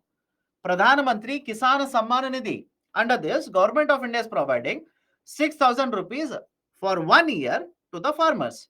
Now, please tell me, Government of India is giving 6,000 rupees per year to me. Now, because of this, is Government of India's asset or liability? Is it changing? Simple idea. Is the asset or liability of government of India because of this 6,000 rupee? Is it changing for government of India? No. It is not a liability for government of India. It doesn't increase the liability, not decrease the liability. Giving 6,000 rupee does not increase the assets of government of India or decrease the assets of government of India. So what is the logic here? What is the logic? Remember this distinction very carefully. Very, very carefully. Capital account always deals with changes in assets and liabilities. I'll give you more examples. Have patience. It will always deal with changes in assets and liabilities. Second, revenue, right, will always deal with day to day, day to day, day to day government expenditure, day to day government expenditure and income collection. Simple. The revenue side will talk about the day to day expenses as well as income collection of the government, day to day. For example, don't you think GST should be revenue? Income taxes should be revenue, right? Because liabilities or the assets of government of India is not changing. What about subsidies given by the government? Revenue. Salaries paid to employees of government of India? Revenue. So argument is simple here. Day to day government expenditure and income are always classified under revenue. And because it is revenue, always remember this, it does not increase or decrease the assets or liabilities of government of India. Whereas if you look at the capital side, it is always going to have an impact on the assets or liabilities of government of India, either increase or decrease assets or liabilities. Now, please look at the definitions and please let me know whether this makes a sense to you. Now, I'll come back to this, don't worry. Revenue side. Revenue side, I'll further divide into two components. Capital side, I'll also divide them into two components. Okay, capital side I will divide them into two components, and right, the revenue side I'll divide them into two components. Now what is this? The revenue can be expenditure. The revenue side can have expenditure, for example subsidies paid by the government. Revenue can also be receipt. Revenue side can also be receipt. Receipt simply means income. Please understand, receipt simply means income. Capital, can I divide it again in the same way? Capital can be expenditure and capital can also be the receipts. Capital, receipts. Receipts simply means income. Any difficulty in the classification, please do let me know right now. This is important for you. Under GS paper, this is important. In fact, I'll show you the question. Right? In fact, I'll show you the question later. UPSC had asked a question. This same question was asked in UPSC mains. Mains, 10 marker. I'll show you the question later. So revenue is further divided to two parts: revenue expenditure, revenue receipts. Capital is further divided to two parts: capital expenditure and capital receipts. Now, what do you mean by revenue expenditure, revenue receipts, capital expenditure, capital receipts? Let's try and understand. Start with receipts. Start with receipts. And again, if you ask me, sir, what do you mean by receipt? Receipt is nothing but income. Receipt is nothing but income earned by the government. Revenue receipts are those incomes which are received by the government from all the sources in its ordinary course of governance. Right? That is, every day, government will provide certain services to the people. Every day government will provide certain governance activities to the industries, to the whole economy. So in the processing all of these services to the people, to the economy, to the companies, in the process of all of it, how much money will be collected by the government, that is called as a revenue receipt. Right? And examples of revenue receipts are the best ones, right? The direct taxes as well as indirect taxes. In fact, I'll give you more examples. Have patience. The best example for revenue receipts is direct or indirect taxes. These receipts do not create a liability or lead to a reduction in the assets of government of India. Any problem with the point number 2? Please do let me know. These do not create a liability or lead to reduction of assets for government of India. Right? For example, government will collect income tax from you. Is it creating a liability for government of India? Liability means a repayment. Right? Is it creating liability for government of India? No. Is it reducing the assets of government of India? Again, answer is no. Come to the capital receipts. Come to the capital receipts. Capital receipts are those which will create a liability and also, right, or also reduce the assets held by government of India. I'll show you the full examples. Just give me 1 minute. Right, capital receipts represent those which create a liability, right, or result in the reduction in the assets held by government of India. In fact, liability simply means there's a technical term for this. There's a technical term. Liability here simply means, right, it will be charged on consolidated fund of India over a period of time. It will be charged on consolidated fund of India. That is, from consolidated fund of India, a charge is created. That is, money is withdrawn from the consolidated fund of India and paid. That is creation of liability. Okay. These are obtained by the government by raising funds through borrowings, recovery of loans, and disposing of the assets. Now, can I give you examples related to both of them? Right, let me show you the picture. Again, I'll go back to the previous slide. Okay, can I give you examples? Let's start. Revenue receipts, you can divide them into two parts, tax receipts as well as non-tax receipts. Right, one is a direct tax, second one is indirect tax. Any problem here?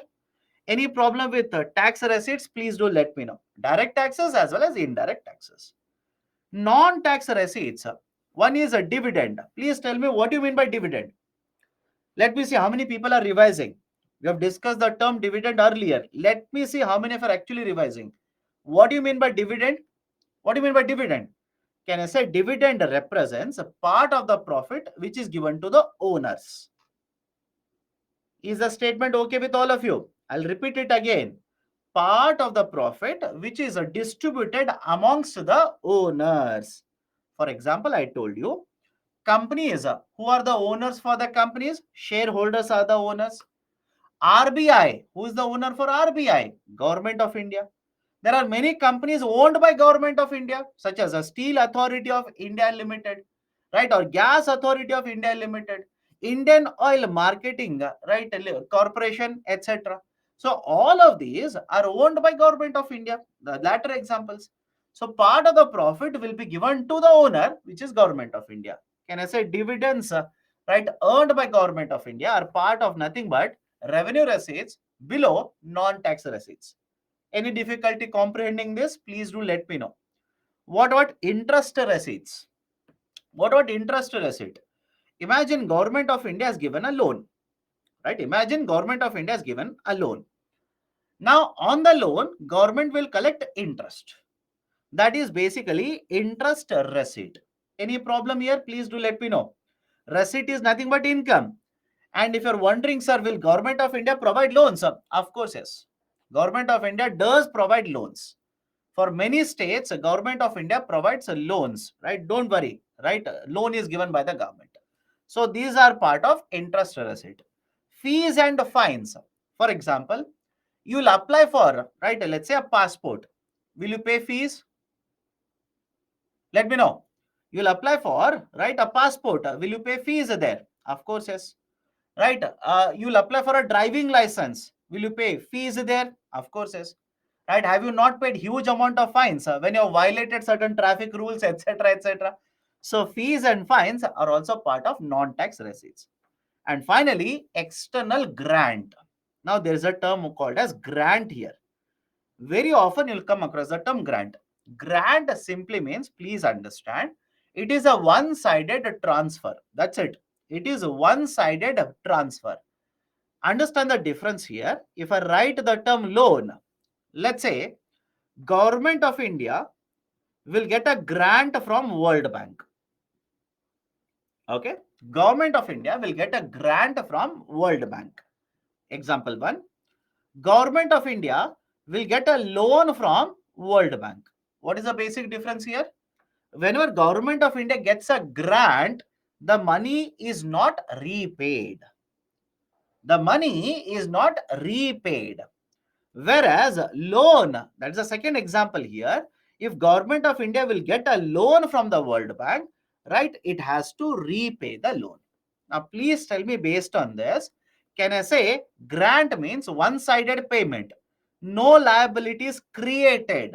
I repeat, grant is one-sided payment, no liabilities created. I will write it on the revenue side. Whereas a loan, a liability is created on the government, I will write it under capital receipt. Sorry, correct. Capital receipt. Any problem with this? Please do let me know right now.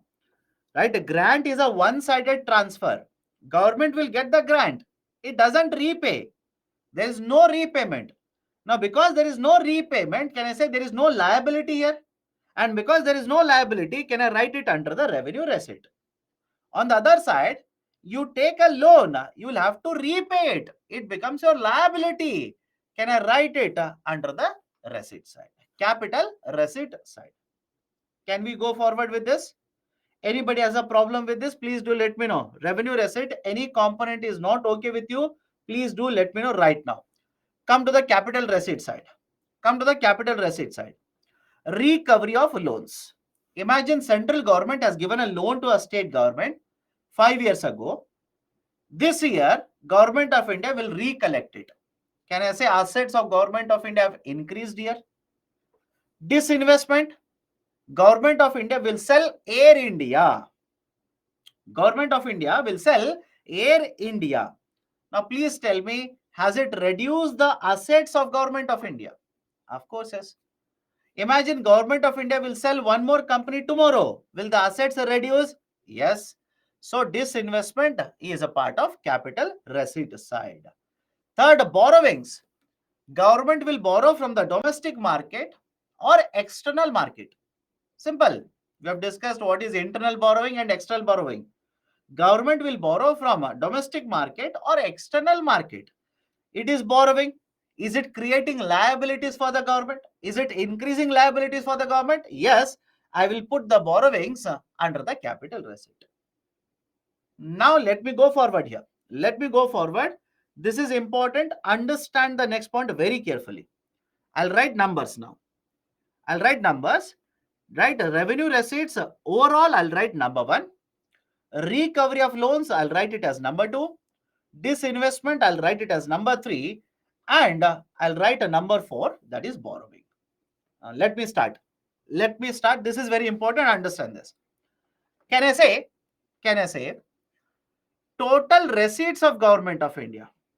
Total receipts of Government of India is equal to, please look at the numbers now, 1 plus 2 plus 3 plus 4. Anybody has problem with this? Total receipts of Government of India are 1 plus 2 plus 3 plus 4. Point number 2 here itself. Debt creating receipts. Let me know. Debt creating receipt. Please tell me how many of these receipts are creating debt for the government. Right? I've given 4 numbers for the receipts. 1, 2 and 1, 2, 3 and 4. Out of all these receipts, how many are creating a debt? Debt creation means what? How many of them today are part of income for the government, but tomorrow government has to repay them. Tomorrow government has to repay this amount. All of you will be okay if I write only 4 here? Let me know. Anybody has a problem with this? I will write debt creating receipts as only 4. Anybody has any kind of a doubt, please do let me know right now. This concept is important. Debt creating receipts are only 4th one. And remaining ones, can I write it as non-debt creating receipts? Remaining are nothing but non-debt creating receipts. That is 1 plus 2 plus 3. I'll introduce one more, let's say finer detail here. I'll write one more component, non-debt creating capital receipts. Tell me now, non-debt creating capital receipts. Which of these following are non-debt creating capital receipts? Let me know. Right, which of the following, the picture is there right in front of you, which of the following are non-debt creating capital receipts? 2 and 3. Any problem with this? And which of the following are non-debt creating revenue receipts? Non-debt creating revenue receipts. Only one. Any problem? Any one of them? Please do let me know. Sir, why are you writing all of these? Right, so much details. Why are you writing all of this? UPSC has the tendency of asking questions based on this. They have a tendency of asking questions based on this. For example, let me know. Can this be a potential question? I'm not saying exactly this is going to be asked next year. Can this be a potential question next year? Which of the following? Which of the following? Which of the following are going to increase the non-debt creating capital receipts of Government of India? NDCCR is nothing but non-debt creating capital receipts. Which of the following are going to increase, right, or which of the following are likely to increase the non-debt creating capital receipts of Government of India? Point number 1, right, let's say increased tax base. Increased tax base. Second one, right, more dividends from government companies. From government companies. More dividends from government companies. Third, right, more disinvestment of government companies. And fourth one, right, more external borrowing. More external borrowings. Okay, now options are simple. Only one of them, only two of them, right? Only three of the above, and option D, all the four of the above. Think of it. Which of the following are going to increase the non-debt creating? NDCCR is this non-debt creating capital receipts of Government of India.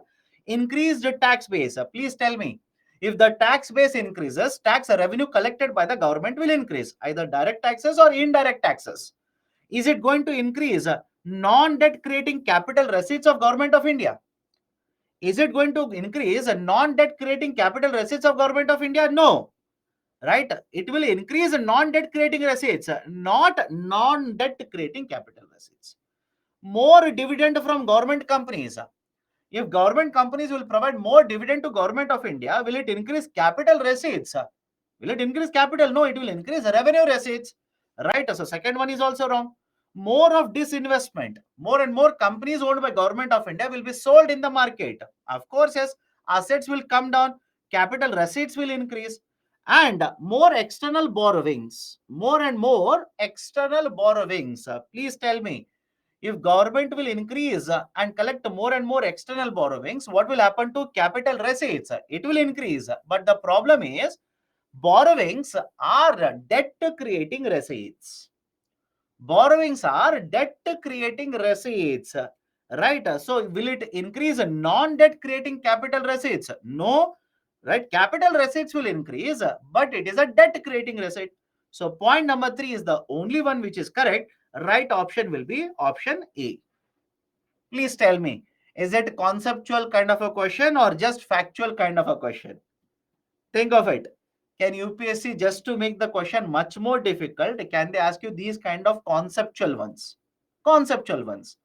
And when they give you these kind of options, right, these kind of options, right, I hope you understand. This requires more of a conceptual understanding, not factual by hearting of the numbers or let's say even statements. Any problem here? Can we go forward?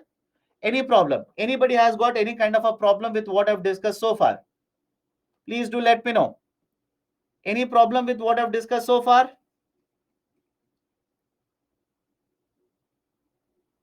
Repeat. What repeat? If you tell me repeat, what should I repeat? Recovery of loans simply means you have given a loan, government of India has given a loan, let's say in 2010, this year government will collect back the loan. Loan are nothing but assets for the government, so assets will change. Disinvestment, I repeat it, disinvestment simply means government will be selling the assets. I repeat, government will be selling the asset, right? That is a disinvestment. For example, Steel Authority of India Limited. Who owns a majority of Steel Authority of India Limited? Look at the name itself, you'll understand. Who owns a majority, more than 51% of Steel Authority of India Limited? Government of India. Now, if Government of India will sell this ownership to private sector, will the assets of Government of India come down or not? Of course, yes. When the assets will come down, right, what will happen automatically? Right, it is a part of the capital side. This is called as disinvestment. Okay. Rent also comes in revenue expenses. What kind of rent are you talking about? You tell me. What kind of rent are you talking about? Dividends. Dividends simply means part of the profit are distributed amongst the owners. I'll repeat. Part of the profits are distributed amongst the owners. That is called as a dividend. Any other doubts?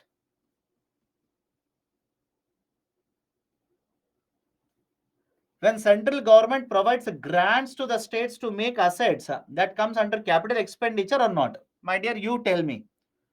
By the term grant, look at the term grant. Please tell me any kind of a grant given or taken.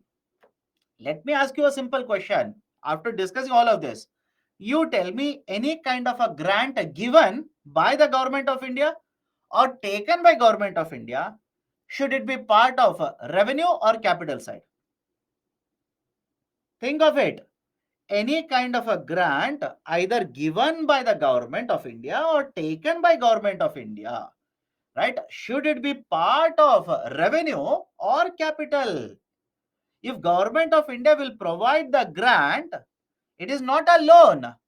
It is not a loan. It is not an asset for the government. So it has to be the revenue side. Is the logic okay with all of you? Is the logic okay with all of you? Okay. Right. So revenue and capital. Now, please look at expenditure side. But before that, if you have got any kind of questions, I've activated live call feature. If anybody wants to talk to me, feel free. Otherwise, I'll go forward.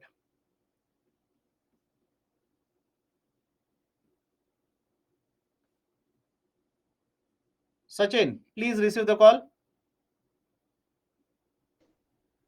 Hello, sir. Hello, sir. Yeah, Sachin. Sir, I have a doubt in outcome budgeting. Okay. Sir, you said that the all the expenditure will given by the ministry or department at the end. Hmm. So, sir, I have doubt about how this system is efficient because fund will be allocated at the beginning. Hmm.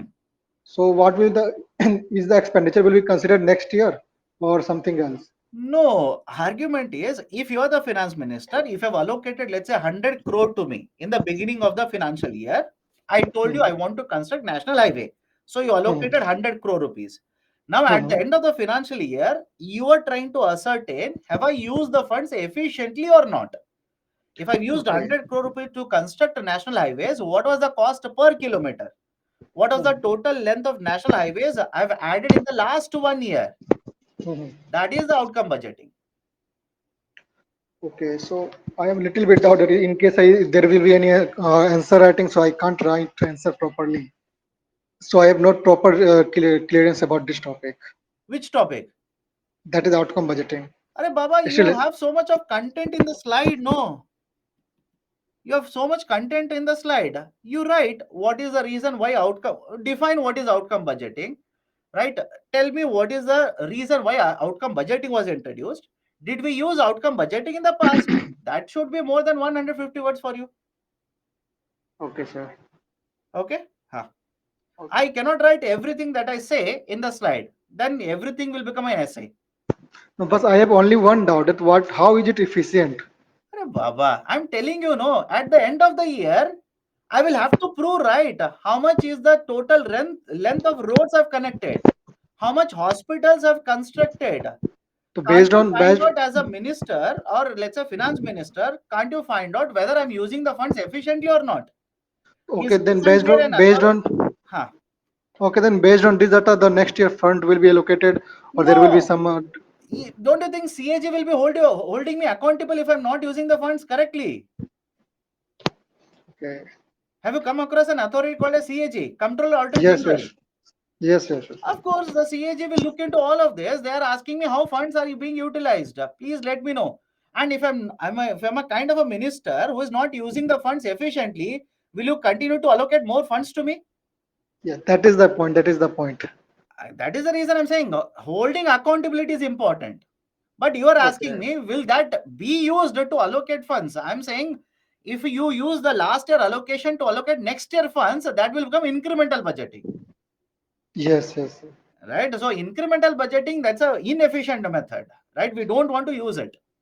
That the main point is accountability. Yes, efficient utilization, accountability. How do you use inputs to get outputs? Right? All these are the Okay, sir. important points regarding outcome budgeting. Thank you, sir. Thank you, sir. This Okay, was the point. done. Thank you, sir. Take care. Okay, anybody else? Anybody else has a doubt regarding what we are discussing, what we have discussed, etc.? Anybody else? Okay, done. Nobody's asking question. So let's do one thing. Let's take a break now. Let's take a break. We'll take a break of 10 minutes. We'll restart the discussion at 12:16. We'll restart the discussion at 12:16. Please join after 10 minutes.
Okay, welcome back.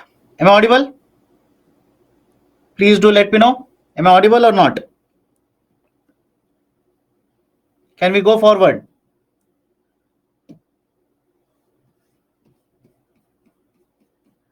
Okay, done. Let's start. So we have taken care of the receipt side. The receipt side. And when I gave you a break, I was just looking at some of the comments given by the students. Sir, do grants increase or decrease the asset?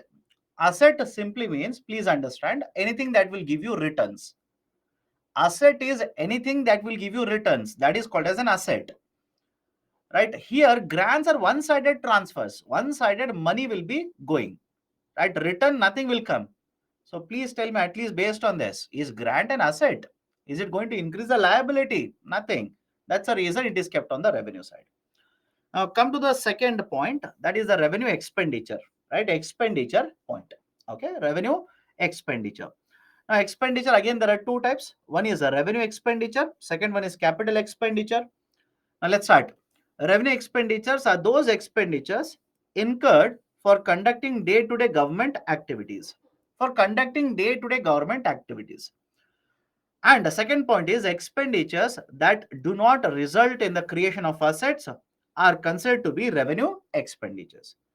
Now, before you start asking me, sir, any example of a revenue expenditure, please look at these. One, conducting day-to-day law and order, right? Taking care of day-to-day is right law and order situation. For that, will the government incur expenditure? Of course, yes. What about defense expenditures? Again, defense is slightly tricky. All the defense expenditures do not fall under revenue. Some of the defense expenditure will also fall under the asset side. The interest payment that the government will pay on the loans that they have taken, the subsidies that the government will provide, the welfare payment that the government will provide to the people, and the pension payments, the grants for creation, grants, again, grants for creation of capital assets. These are the part of revenue expenditures incurred by the government on day-to-day basis. Now, these revenue expenditures, look at the second statement. These revenue expenditures do not result in the creation of assets or right these are not increasing the assets of government, and these are also not reducing the liabilities of the government. Please remember that. These are called as revenue expenditures. On the other side, capital expenditure, expenditures which are incurred by the government in order to create assets, in order to create increase the assets with the government, and these will have a longer shelf life, these will have a long time period to generate revenues for the government. These are called as capital expenditures. Right, expenditure on roads, right, airports, right, the ports, etc. These are the best example of capital expenditure. Any problem with any of the points given in the slide here? Please do let me know. Any problem with any of the points given on the slide? Point number 1, 2, 3, and 4. Right? Argument is simple. Do not complicate all of this. Please do not complicate all of this. Revenue means a day to day. Day to day. Either collect money or pay money. Right? Incur expenditure or collect income. Whenever on day to day basis, that is during the course of government activity, you will collect money, you'll keep it under the revenue receipt. Right, day to day basis, during the course of government activities you will spend money, it is part of the revenue expenditure. And there is one student who is continuously asking, what about rent is also part of revenue only. Okay, capital means assets or liabilities. Assets or liabilities will either increase or decrease. When assets or liabilities, right, understand this, when assets or liabilities will change, it is called as capital. Now under the capital, again two divisions, right, capital receipts, capital expenditure. Under capital expenditure, you will basically, right, spend money to create infrastructure. Right, the assets are created, so assets with the government will keep on increasing. Capital expenditure. On the other side, assets with the government will start decreasing. Always opposite direction. Assets will start increasing. Right, that is basically capital expenditure. Right, if the assets will start decreasing, that is called as capital receipt. Capital expenditure, capital receipt. Simple argument here. Okay, now Just for sake of understanding, please have a look at the capital expenditure as well.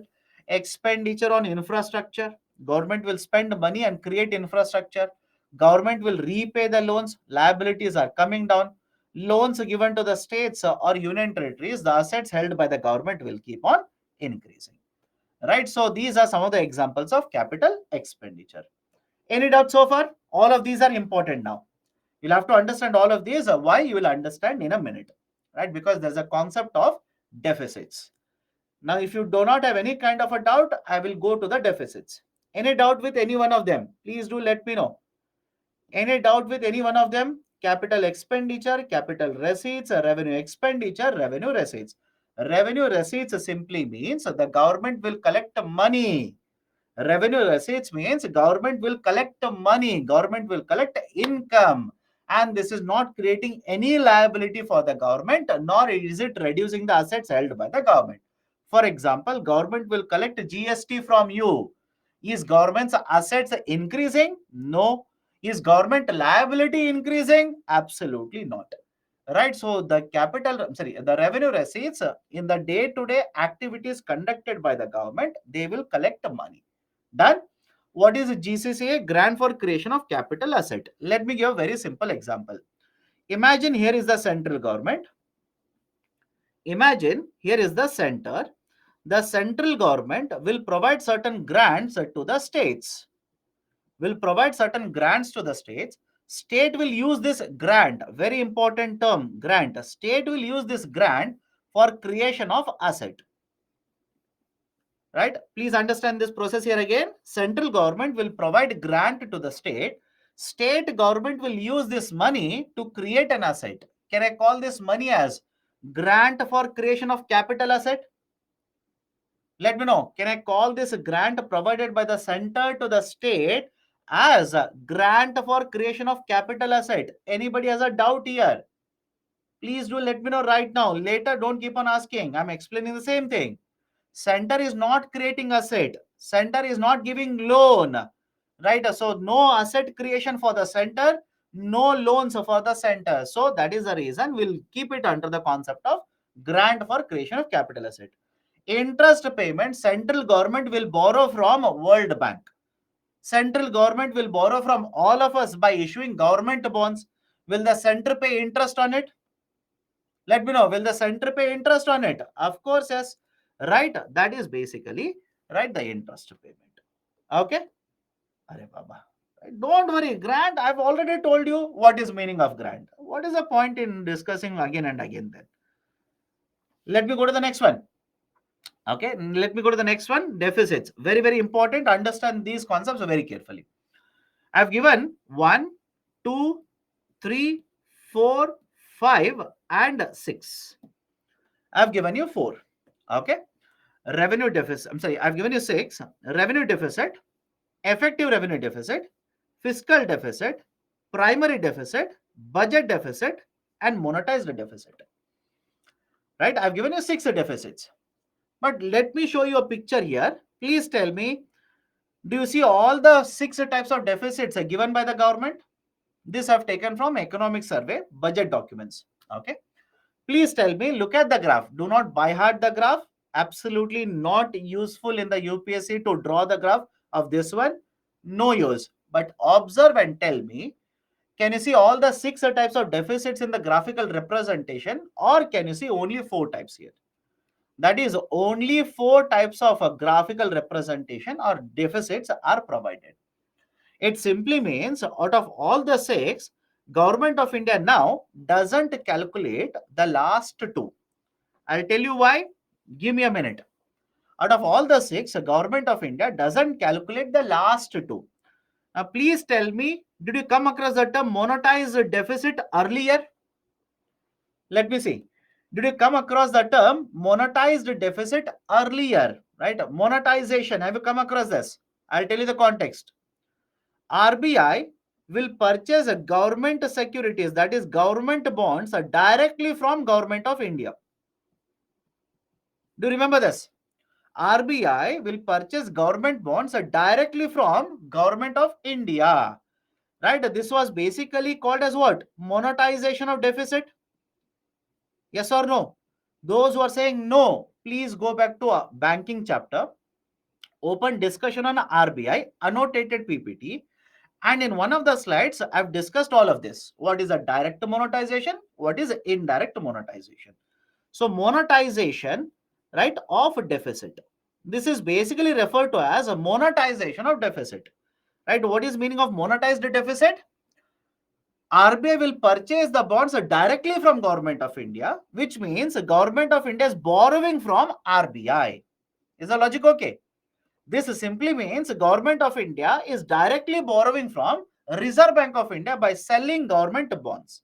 This is called as a monetized deficit. Please tell me, do we follow direct monetization today in India? Think of it. Do we follow direct monetization? Do we follow that in India today? Right? We do not follow direct monetization. Why? You remember it? I've told you. Direct monetization simply means RBI is issuing more currency, RBI is printing more currency and pumping more currency into the system. And if RBI will print more currency, pump more currency into the system, don't you think that will cause inflation in the system? Right? That is the reason monetized deficit is not followed in India. And that is the reason in the graphical representation, do you see monetized deficit here? Let me know. In this graphical representation, do you see monetized deficit here? You do not see it. We do not practice it today. We do not have monetization of the deficit. Go to the fifth one now. Please go to the fifth one. What is the fifth one? Budget deficit. Right? What is the meaning of budget deficit? Total expenditure minus total receipts. I'll tell you what is budget deficit. Just give me 1 minute. Just give me some time. Let me start from the top. Sixth one we do not follow. So sixth one is over. Let me start from the first one. 1, 2, 3, 4, and 5. We will cover now. Revenue deficit. What is revenue deficit? The difference between revenue expenditure and revenue receipts is called as revenue deficit. Very simple. Revenue deficit is the most simplest one. The difference between revenue expenditure and revenue receipts is called as revenue deficit. Sir, what do you mean by this? Right? A simple argument. Do you remember this picture? First slide I'll go. Right? That is a budget representation into the account. If the revenue receipt is smaller than the revenue expenditure, I'll call this as a revenue deficit. Any problem with this? Now, some of you will ask, sir, what if it is vice versa? That is, a revenue receipt is greater than the revenue expenditure. Then that is called as revenue surplus. But if you check the government documents, India experiences a revenue deficit. India experiences a revenue deficit. Now, come to the second point here. Do you think having revenue deficit is good for Indian economy? Think of it, right? Not just for Indian economy, for any economy. Do you think having revenue deficit is traditionally good or generally good for any economy? Answer is no. Right? We should not be having revenue deficit. We should reduce it to zero. Right? We should be able to reduce it to zero. Why? Please compare capital side and revenue side. Compare capital side and revenue side. Don't you think creation of assets will take place on the capital side? Agreed? Creation of assets will take place on the capital side. But if you're having a revenue deficit, what does it mean? Under the revenue account, you are spending more money compared to how much you are earning. I'll repeat it again. Two important points here. We create assets on the capital side. In the revenue side, if there is a deficit, it simply means we are spending more than what we are earning under the revenue side. And whatever money you are spending under the revenue side, is it going to create or is it going to increase the assets of Government of India? Think of it. Whatever money you're spending under the revenue expenditure side, is it increasing? Is it adding to the assets held by Government of India? No. Which means, please understand, if you have a revenue deficit, you will borrow from the market, spend the money not for creation of an asset. Is it good kind of expenditure? Is the logic okay? I'll repeat it again. Understand the logic behind it. You are borrowing money. You will have to borrow money now. Why? You have a revenue deficit. And because you have a revenue deficit, I'll start using the short form here. Revenue deficit is nothing but RD. Revenue deficit is nothing but RD.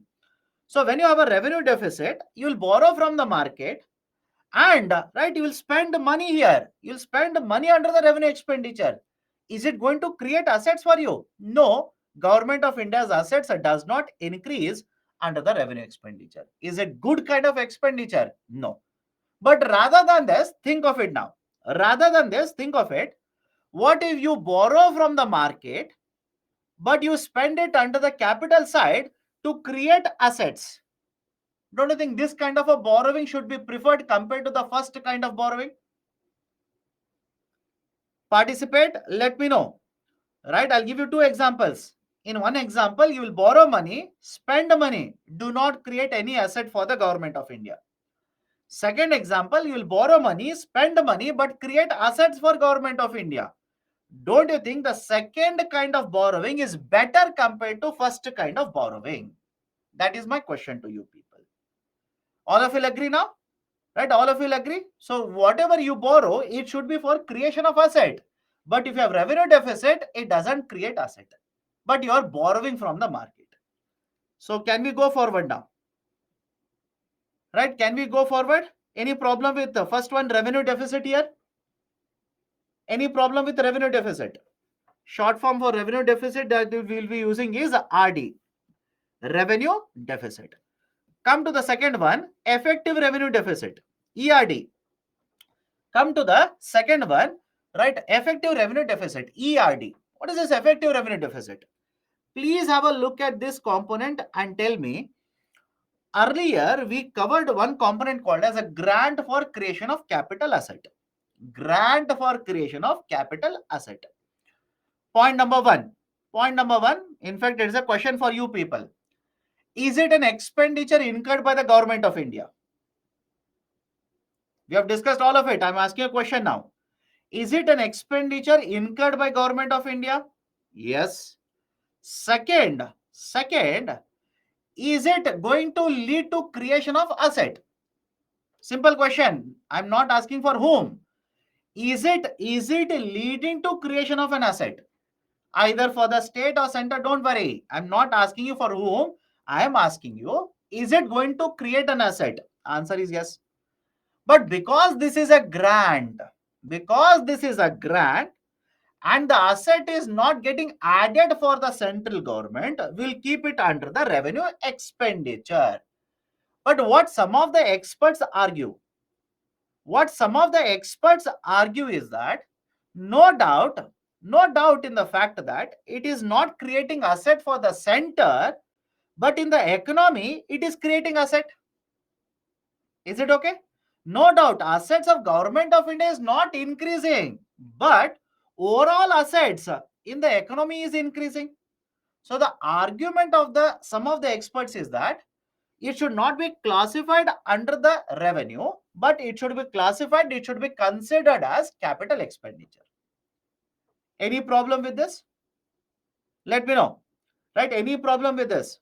Are we doing it now? No, government of India still classifies GCCA as part of revenue only. But argument of experts is no doubt it is expenditure. Second, no doubt it is not creating asset for the center, but it is still going to create asset in the economy. So it should not be taken as revenue expenditure, it should be taken as capital expenditure.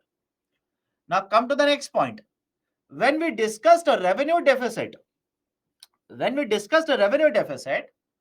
right, we wrote the formula revenue expenditure minus revenue receipts. Don't you think one of the component of revenue expenditure was a GCCA? Let me know. One of the component of revenue expenditure was a grant for creation of capital asset only. But now some of the experts argue that we should not be counting GCCA as a part of revenue expenditure only. That is the reason, in order to address this issue, we have introduced one more type of a revenue deficit, that is called as effective revenue deficit. Look at the formula for effective revenue deficit. Can I write it like this? Let me know. Revenue expenditure minus revenue receipt minus GCCA. Now, why have I written minus GCCA? Earlier, when I calculated revenue deficit, revenue expenditure was consisting GCCA. One of the component of revenue expenditure was GCCA, but GCCA creates assets.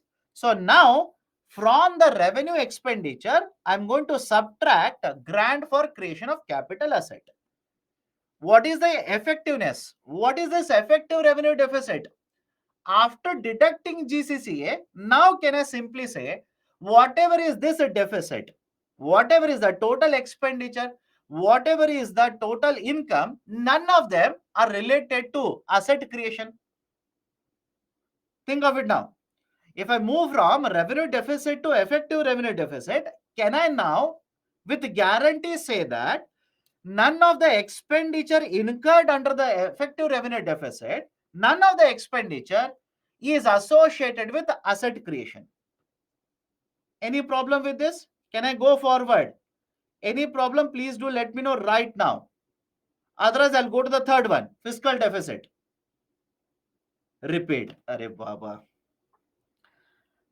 In revenue expenditure, is there GCCA? Those who are asking repeat, answer it. If you do not answer, I will assume you have understood. I'll just skip it. In revenue expenditure, are we counting GCCA? Yes or no? Grant for creation of capital asset. If you're not listening, my dear, please focus there. If you're not listening, then everything is waste of time. After discussing so much, you're asking me what is GCCA? Very bad, very bad. Okay. GCCA is a revenue, is a grant given by the center to the state to create asset.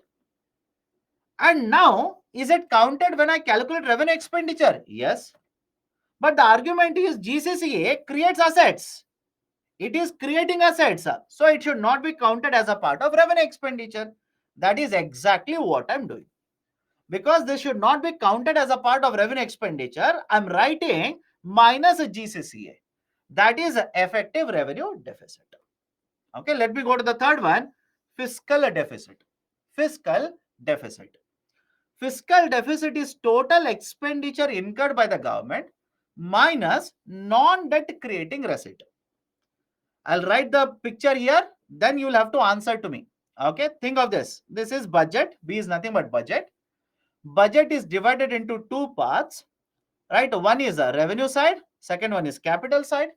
Revenue is divided into two parts. One is revenue receipt, revenue expenditure. Capital is divided into two parts. One is capital receipts and second one is capital expenditure. But within the capital receipt, do you remember this? Do remember this? Within the capital receipts, just to make it simple, I given you three divisions. One is loans, right? One is loans which are recollected by the government. Second one is disinvestment. Second one is disinvestment. Okay, and the third one is borrowing. Third one simply is borrowing. Now, let's start. If I number them, right, let's say revenue receipt as 1, loans as 2, disinvestment as 3, borrowing as 4, revenue receipts as 1, revenue expenditure as 5, and capital expenditure as 6. Please look at the formula for fiscal deficit now. Focus, focus. Please look at the formula for fiscal deficit. Total expenditure. Can I write 5 and 6? Let me know. Total expenditure. Can I write 5 and 6? Any problem?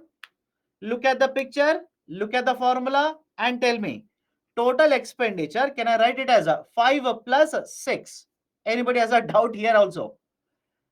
Non-debt creating receipts. Tell me. What else I'll have to write under the non-debt creating receipts? Can I write 1 plus 2 plus 3? Anybody has a problem here? 1 plus 2 plus 3, non-debt creating receipts. I'm not saying non-debt creating capital receipts. Some of you are making a mistake.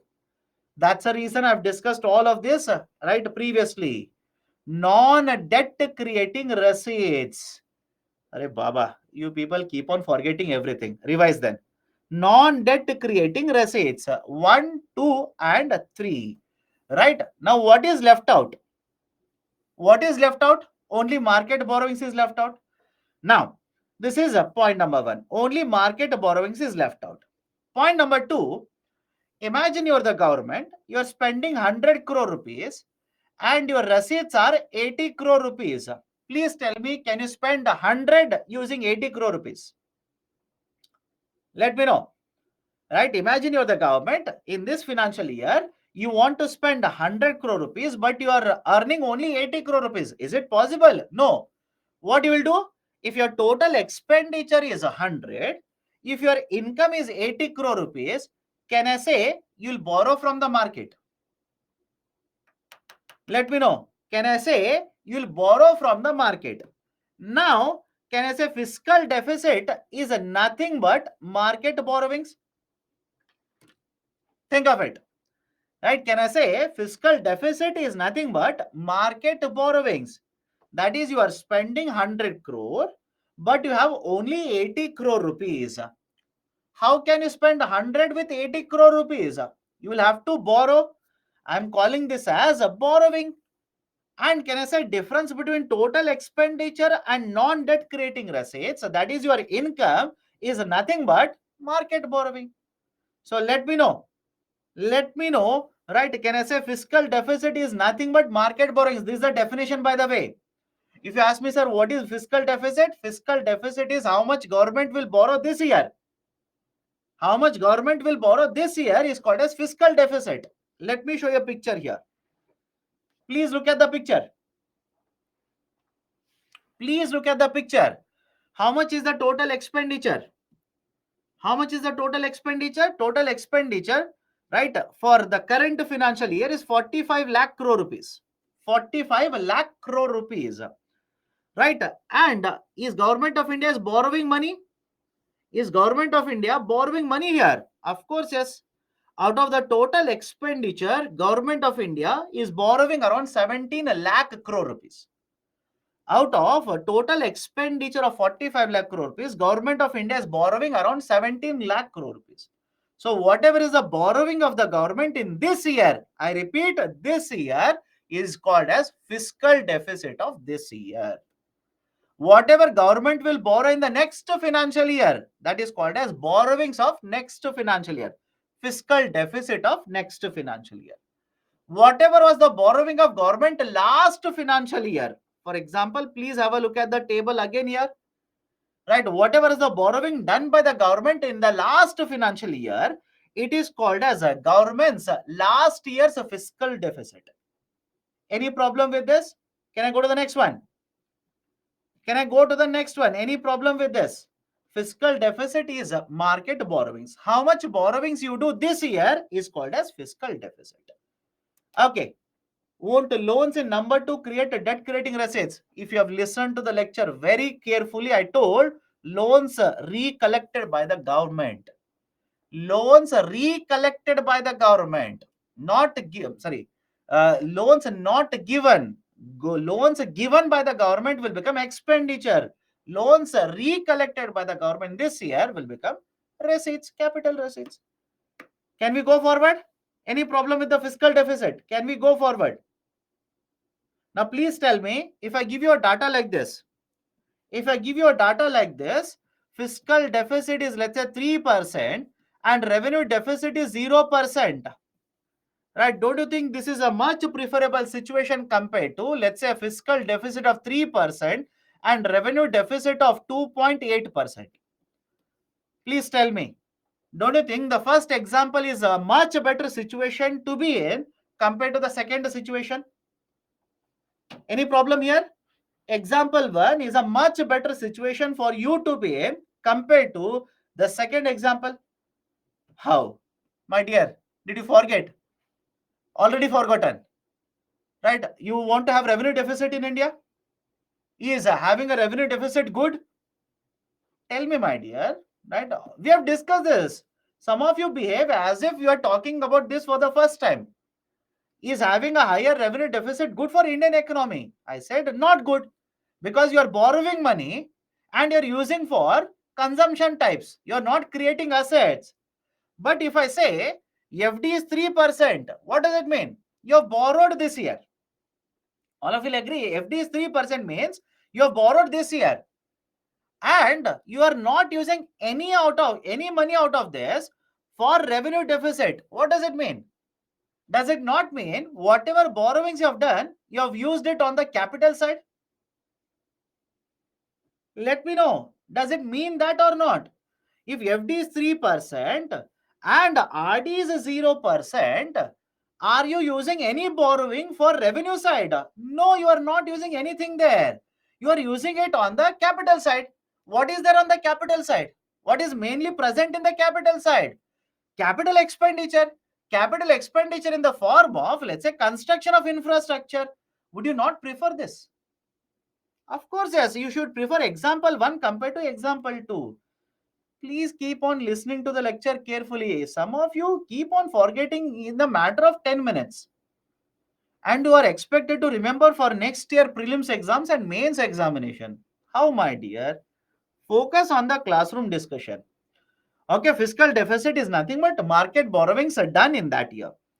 Primary deficit, slightly tricky. Understand this carefully. I'll explain this. This will take some time. You will have to listen to this carefully. After that, right, it will not be very difficult. What is fiscal deficit? I'm sorry, what is primary deficit? It is fiscal deficit minus interest payment. Okay? Fiscal deficit minus interest payment. Now, what is this argument here? Let me ask you a very simple question here. Imagine you are the government. You are the prime minister of the government. You have taken a loan in 2020 and you will repay the loan in 2030. Simple questions, by the way. Participate and answer. You have taken a loan in 2030 and you're repaying the money, sorry, 2020, and you're repaying the money in 2030. Now, question number 1. Will you pay interest on this loan in the financial year 23 and 24? Answer now. Will you pay interest on this loan in the current financial year? Answer is yes. Array, some of you saying no. Why? If you don't repay the loan, right, is it good for government of India? Some of you do not even think. Forget about answering. You don't even think. Annually, you'll have to pay interest or not? You'll have to pay interest, my dear. How can you say no? You'll have to pay interest. Okay. So, point number 1, interest payment you will do annually. That should be very clear to you. So, point number 2, is it counted as part of expenditure this year? I'm talking about financial year 23-24, by the way. Is it counted as a part of expenditure incurred this year? Again, answer is yes. Again, answer is yes. But let me give you a third point here. Tell me the difference. Tell me the difference. Imagine government will spend expenditure in the form of, let's say, 100 crore rupee, 100 crore rupee, right? Let's say for providing subsidy for the farmers this year. To provide subsidies for the farmers this year. Another example, 100 crore rupees to provide for infrastructure expenditure, road, airport, etc. And third, 100 crore rupees in the form of interest payment. In the form of interest payment. Now, please observe the differences. The difference is that this expenditure doesn't have to do anything with how much government of India is spending in this year. But government will include this as a part of expenditure because government has borrowed money in the past. Any problem in understanding the statement? I'll repeat it. Listen to me very carefully. 100 crore rupee for subsidies for farmers, 100 crore rupee for infrastructure this year, and 100 crore rupee interest payment. Now, can I say out of these three expenditures, first two expenditures have everything to do with what government of India is doing this year. Whereas the third expenditure is not even associated with what government of India is doing this year. It is associated with past activities of the government or activities of the government in the past. Activities of a government in the past. Any problem in understanding this difference? Any problem in understanding this difference? Please do let me know. Now, let me give you fourth point here. Let me give you the fourth point here. What is the fourth point? Imagine you have borrowed 500 crore rupees. This year, imagine you have borrowed 500 crore rupees. I'll give you two examples here. Understand both of them carefully. Slightly tricky. Books will not discuss all of this. Slightly tricky. Let's say example 1. Example 1. Out of 500 crore, you have used, let's say, 400 crore rupees in the form of interest payment and 100 crore rupees for this year's expenditure, for incurring expenditure in the form of other revenue expenditure and other capital expenditure. Example 2, you have borrowed 500 crore rupee, that is fiscal deficit. Out of this, only 50 crore rupees, you are using for interest payment. Remaining 450 crore rupees, you are using for expenditure under the capital head or revenue head, either ways. Now, what is the understanding? What is the inference? Right? This is very important. Point number one. Point number one. Understand this very carefully. First and foremost, you are borrowing money. This year, you are borrowing money to take care of expenditure. Is it okay? You are borrowing money to take care of expenditure. Now, out of this money, if you are spending most of it for construction of a road, construction of a port, right? Or let's say welfare for people, etc. Can I say it simply means your income generation capacity is very weak? Let me know. I'll repeat it again. Understand it very carefully. Point number one, why are you borrowing? You are borrowing because your income is lesser compared to expenditure.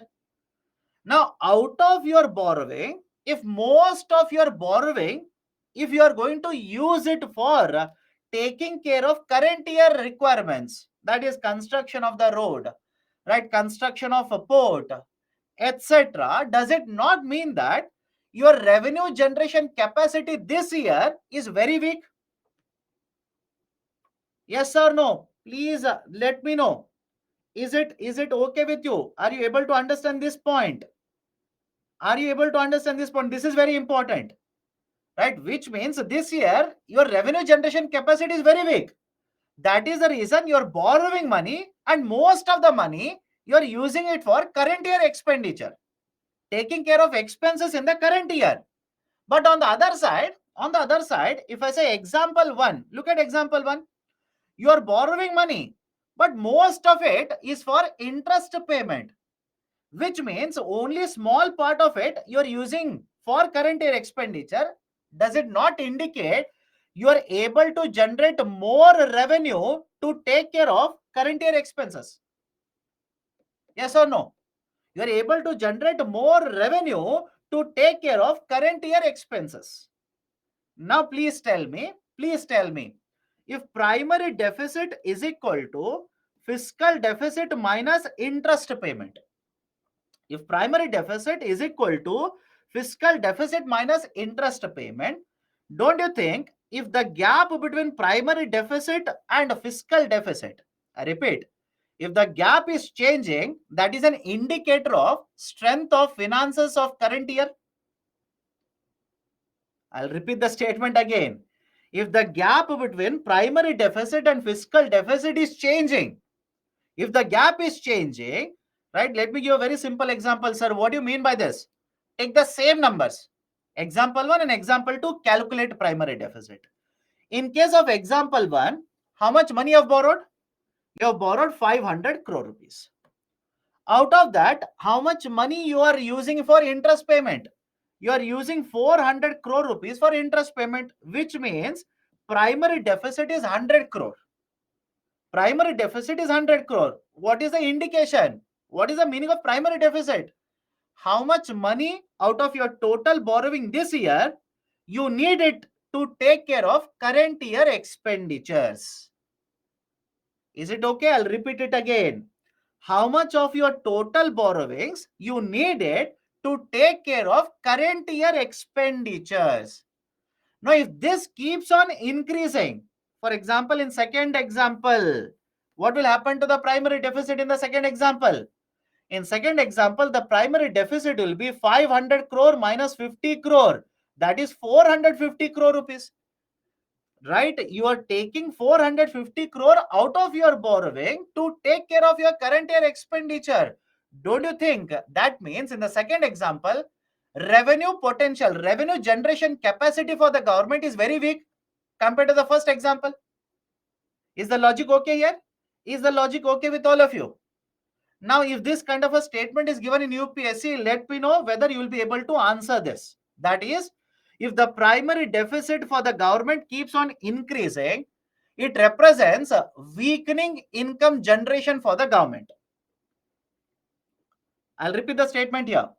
If the primary deficit for the government will keep on increasing, it means the revenue generation for the government is becoming weaker and weaker. Correct or wrong? All of you are able to understand this? All of you are able to understand this? And what is the best case scenario? Right? What could be the best case scenario for India? Right? What if primary deficit becomes zero? What if PD becomes zero? It means whatever revenue you have generated this year, that is sufficient to take care of expenditures this year. The only reason you are borrowing, it is to pay for interest. I hope you understand this. The only reason that you are borrowing, it is to pay for interest. Nothing to do with this year expenditure. Right? So PD is equal to 0. That should be the target that we are moving towards. And now all of you will understand why Government of India wants to reduce PD. Any problem with this? All of you are okay? When Government of India says we want to reduce primary deficit. We do not want a rise in primary deficit. We want PD to actually reduce. Okay, can we go forward? Can we go forward with this concept now? So one is RD, second one is ERD, third one is a PD, and fourth one is a budget deficit. Now, what is this concept of budget deficit? We do not calculate budget deficit today. Today, we don't calculate it. Earlier, we used to calculate budget deficit. Now, what do you mean by budget deficit? Follow this very carefully. Again, it is connected to monetization only. Follow this very carefully. Imagine here is Government of India. Here is Government of India. Okay, Government of India this year has expenditure of 500 crore rupees. Total expenditure is how much? Is 500 crore rupees. But total income including borrowing from the market, is, let's say, 450 crore rupees. I repeat, total expenditure this year, financial year, let's assume, is 500 crore, and government is able to collect total income including market borrowings 450 crore rupees. Now, can I simply say even then there is a deficit in the budget? Let me know. Even now, after this, after borrowing from the market, there is a deficit in the budget. All of you will agree? Now, this kind of a deficit, what government used to do is they would simply borrow it from Reserve Bank of India. They would simply borrow it from Reserve Bank of India, from RBI. Right? This deficit is called as budget deficit. This is referred to as budget deficit. Right? Now, please understand. Next point is important. Think of it and do let me know. Should the borrowings of the government, either from RBI or from the market, is it income for the government? Should it be included in the form of income for the government? Simple question, right? If you're borrowing from a bank, is it your income? If you take a loan from me, is it your income? No, that is not your income. That is purely borrowing. That is the precise reason. Understand the evolution of it. Understand the evolution of it. Evolution is earlier, after independence, we used to announce only two types of deficits. I'll repeat the statement. After independence, we used to announce only two types of deficit. One is a revenue deficit, and the second one is a budget deficit. But there was this criticism related to budget deficit, that is, when government borrows from the market, it is not the income of the government. It is not income, right? It is a receipt. Today it is basically inflow of money to the government, but it is a borrowing. So we should not include this in the form of income. And that is the precise reason this concept of budget deficit has been discontinued post 1990. And in place of a budget deficit, we have introduced a fiscal deficit now. And now have a look at the fiscal deficit formula. Please tell me, in fiscal deficit, when we calculate receipts of government of India, are we including government borrowings in the form of receipts? Let me know. Look at the formula for fiscal deficit and tell me, are you including the borrowings done by the government either from the market or from RBI within the concept of receipts when you calculate fiscal deficit? Are you including that in the receipt? Answer is no. Look at the receipt component here. Automatically you'll understand. Look at the receipt component. Non-debt creating receipts. Non-debt creating receipts, which means any borrowing done by the government is not a part of right the calculation within the receipts in the FD. Right? Is the logic okay with you? Now, is it okay if I say because of this, we have discontinued a budget deficit calculation and we have introduced a much better indicator compared to that, that is a fiscal deficit. Right? That's the reason you will not see government calculating budget deficit. Government will not calculate a monetized deficit. But the first four are actually calculated, given by the government in every budget documents published by them. Any problem here? Can we go forward? Now, let me ask you a very simple question. Out of all the indicators that are given here, please tell me which is the most qualitative indicator.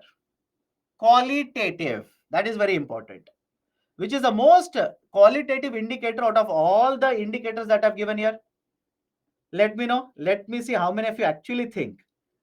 Think logically. Can I say primary deficit is the most qualitative indicator? Some are saying fiscal deficit. Some of you are saying fiscal deficit.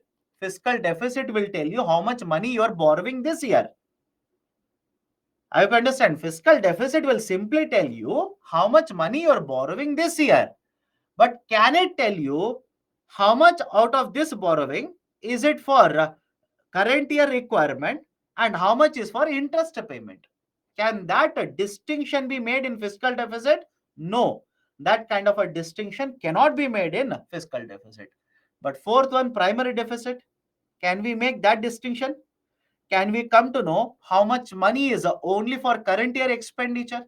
How much money is for past borrowings of the government? Whether revenue of government of India, the income generation capacity, is it strong? Is it weak? Can we come to know using primary deficit? Answer is yes. So please be very careful. Right? The most qualitative data is primary deficit. Now please have a look at the graph here. I'll come back to this slide. Don't worry. Please have a look at the graph. Right? Now please tell me, in the last decade, has primary deficit always increased or decreased? In the last decade, has fiscal deficit consistently increased or decreased? Has revenue deficit consistently increased or decreased? Has a primary deficit increased or decreased, or EID consistently increased or decreased?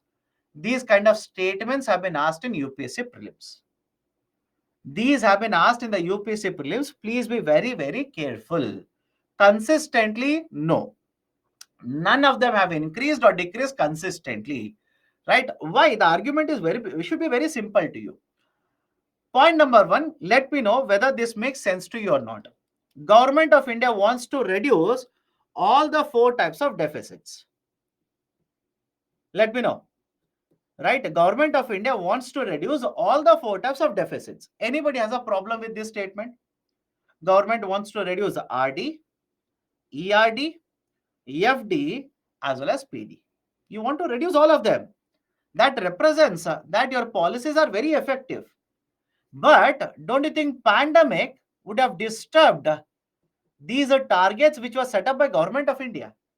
Simple question next.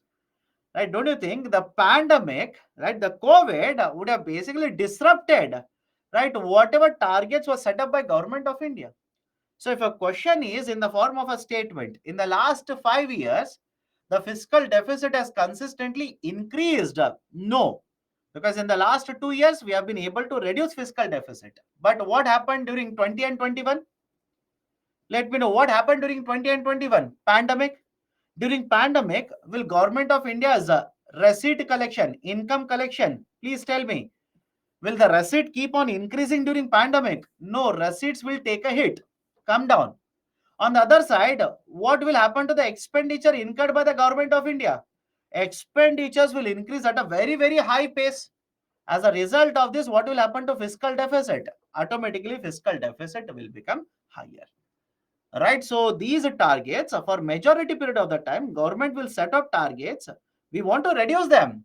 But because of these kind of disruptions that are taking place in the economy, such as pandemic in 2021, such as a global financial crisis back in the year 2007 and 8, these will basically disrupt the economy. As a result of this, right, rather than reducing these targets, and now, right, these numbers will start climbing upwards. So just make observation, do not by heart anything here, do not by heart any number. UPSC will not ask you this. Now apart from this, right, just observe this slide. Now just make observation. Right, now many of you ask me, sir, should I by heart these numbers? Absolutely no. Right, again, for next year you're writing the exam. Next year you're writing the exam. So next year, on the 1st of February, assuming that is a working day, next year on the 1st of February 2024, the finance minister will announce a budget. Now before I go forward, let me introduce two more concepts here. Now what is this? The concept that I'm talking about, whenever there are elections, right, 2024 Lok Sabha elections are held. Do you know this or not? 2024 there are Lok Sabha elections. Anybody has a doubt regarding that? Now 2024 Lok Sabha elections will be held. Is it okay if I say the 1st April, new financial year will start. 1st of February, government is announcing budget. Now think of it. Don't you think, right, the government which is announcing the budget, may or may not be present when the budget will be implemented? Yes or no? The government which is announcing the budget is different compared to the government which is implementing the budget. So generally there are two options available. What are the two options? One is called as a vote on account. Now what is the logic of vote on account? Right, there are elections to be held. So on the 1st of February, what we will do is, we will not announce, I repeat, we will not announce full budget. Will not announce the full budget for the next financial year. What we will do is just to take care of expenditures. I hope you understand. Just to take care of expenditures for the next 2 months, we will announce a budget. Anybody has a problem with this? In fact, a question was asked by UPSC. Let me show it to you. Right? Right? What is the meaning of vote on account? Because right, there could be a change in the government. Right? We don't want to announce a full budget. We want to announce a budget wherein we are going to allocate only expenditures for the next couple of months. That is called as a vote on account. Anybody has a problem with this statement? On the other side, there is one more type of a budget, which is called as interim budget. There is one more concept, one more option available to the government. The government says, let there be elections. right? We will not announce only expenditure for some months. What we will do is, we will announce a full budget. We will simply announce a full budget. Full budget means what? In an interim budget, government will announce the appropriation bill for full financial year, and it will also announce the finance bill for the full financial year. Is the logic okay here? Anybody has a problem? Please do let me know. In vote on account, just for some time, expenditures for some time will be announced. Whereas in case of interim budget, no, we are not going to announce only part of the expenditure for financial year. We will announce right the for the full financial year and full budget. Right, that is appropriation bill completely for full financial year we will announce, and finance bill for the full financial year will announce. Now, many of you ask me, sir, what if elections will take place and a new government will form and the earlier government has already announced interim budget? Then there is option available for the new government. What can the new government do? The new government can basically announce one more budget, the mid-year budget. Is the logic okay? The government which will be formed or a new party will form the government, there is no compulsion on them to follow the earlier budget. What they can do is, they can simply announce one more budget, a mid-year budget. Right? These are the three concepts. Anybody has a problem, please do let me know. Anybody has a problem with what I've discussed just now, please do let me know.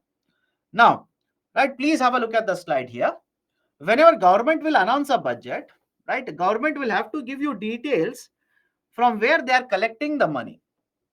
Right? Every rupee they are collecting, what is the source of it? And they will also give you details regarding where they are actually spending this money.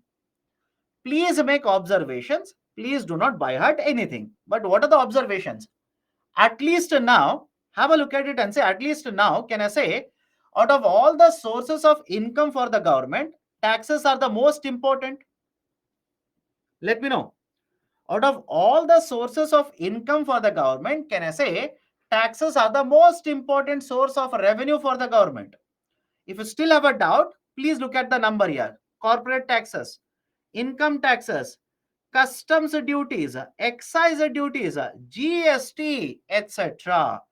And if you basically find out, right, 34 plus 2, 36, 36 plus 6, 42, out of total income collected, can I write it as 58% is through the taxes only? Any problem here? Out of total income collected, out of total revenue collected by the government here for the current financial year, Government of India says 58% of it I'll collect it from the in the form of taxes only. That is the reason taxes are the most important source of revenue for Government of India. Come to the other side. Where does Government of India spend money? Where do they actually spend money? Some of the important expenditures are schemes. Some of the important expenditures are schemes. Now, there are two types of schemes here. Please have a look at it. One is a centrally sponsored scheme. Second one is a central sector scheme. And as far as the data given by the government, in the current financial year, around 26% of total expenditure is because of the schemes itself. Now, what is this idea of a central sector and centrally sponsored? Central sector schemes means whatever is the fund allocation for the scheme, 100% of the money is allocated by the central government. Is it okay? Right, I'll repeat it. Whatever is the scheme, 100% of the money is allocated by the central government itself. Whereas central sector scheme means part of it. For example, in many of the schemes, you'll come across this. The expenditure between the center and state is 50 is to 50. Yes or no? Please do let me know. In many of the schemes, you'll come across this. The expenditure, right, for the schemes will be 50 by the center, 50 by the state. 60 by the center, 40 by the state. 75 by the center, 25 by the state. 90 by the center, 10 by the state. There are hundreds of schemes. right? When you're reading, please focus on that only, right? So there are hundreds of schemes where you'll see this kind of a distribution. In this case, can I say part of the expenditure will come from the center, remaining will come from the state. These are called as centrally sponsored schemes. These are called as centrally sponsored schemes. So around one fourth of the total expenditure is on schemes only. Apart from this, please have a look at it. Interest payment. Please have a look at it. Such a big amount. Interest payment. 20% of the total expenditure incurred by the government. I repeat, 20% of the total expenditure incurred by the government is in the form of interest. So can you imagine to what extent we are paying interest to the market? Defense is 8%, subsidy is 7%. Do not worry about these two. After the lunch break, you will come across this. Right, finance commission. Both are related to finance commission. I'll come back to this again after the lunch break. Please don't worry. Pension is a 4% and other expenditures is around 8%. Right, so do not buy heart everything. Right, even for this number, do not buy heart. Next year, whatever government of India will give you, please remember that. Right, because UPSC has that tendency of asking questions on this. Then can we go forward now? Any problem with what we have discussed? Can we go forward? Let me know. Can we go forward? Anybody has a doubt? Next is the concept of the debt to profile of the government. This will take up after the lunch break. And we'll take up this, but after the lunch break. Okay. Now, any questions that you people have, please do let me know. Otherwise, right, we will take the break. Any questions? I've activated the call feature as well. Right. Please, if you have any kind of a doubt, please do let me know. Revenue generation capacity means if you are spending 100 crore rupee, you should be able to generate right nearer to 100 crore. Right, for example, think of yourself. Think of yourself. If your monthly expenditure is, let's say, 1 lakh rupees, don't you want to earn at least 1 lakh rupees? At least let me know. Does it make sense to you or not? If your monthly expenditure is 1 lakh rupees, don't you want to earn 1 lakh rupees? Of course, yes. Right, so revenue generation capacity. Right, what is the potential of revenue generation for the government? Monetized deficit simply means government of India borrowing from RBI. Government of India directly borrowing from RBI. That is called as monetized deficit. Budget deficit simply means earlier government used to borrow from the market in addition to other sources of revenue. Even after borrowing from the market, there was a situation wherein expenditure would be higher than income earned by the government. So to bridge that gap is called as the budget deficit. To bridge that gap wherein expenditure is greater than revenue, even after borrowing from the market, that gap is called as budget deficit. To bridge that gap, government used to directly borrow from RBI. That is called as monetization of deficit. Okay. Any other concern? Any other issue? Any other doubt? Any other issue that you people have? Please do let me know. Sir, if the fiscal deficit keeps on increasing, how can government repay it? We'll understand how debt is repaid later. Please don't worry. If fiscal deficit increases, please understand FD increases simply means how much money you're borrowing in each of the year. I repeat that because the question is asked, let me give you a very simple idea. Understand this very carefully. I'm explaining now. Understand this very carefully. Liability means what? Or before liability, let me give you one more term. Debt. Right? Debt. What do you mean by debt? Debt means how much money you'll have to repay. Money you have to repay. Anybody has a problem with this? Money you have to repay. Now let me ask you a very simple question. Very simple question. Here is you. This year, imagine you have borrowed 100 rupee. This year you have borrowed 100 rupee, and last year you have borrowed a 200 rupee which you are yet to repay, which you have not yet repaid. Now please tell me, look at the number and please tell me how much is your fiscal deficit this year? Let me see how many have understood what we have discussed so far. Based on this, please tell me how much is your fiscal deficit this year? Are Baba, fiscal deficit for this year. Can you understand the statement fiscal deficit for this year?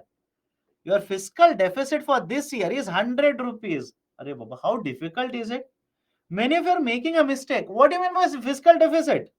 How much money you are borrowing this year is called as fiscal deficit. In this example, how much money you have borrowed this year? 100 rupee. That is your fiscal deficit. Second question. Think of this and answer it very carefully. Think of it. Answer it. How much is your total debt now? How much is your total debt?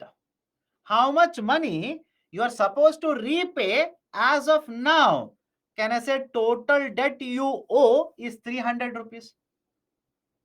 Now, all of you understand now, right? All of you have understood what is the difference between fiscal deficit and the debt of the government. Any problem, please do let me know right now. Right? All of you understand what is the difference between fiscal deficit and the debt of the government? Any problem here?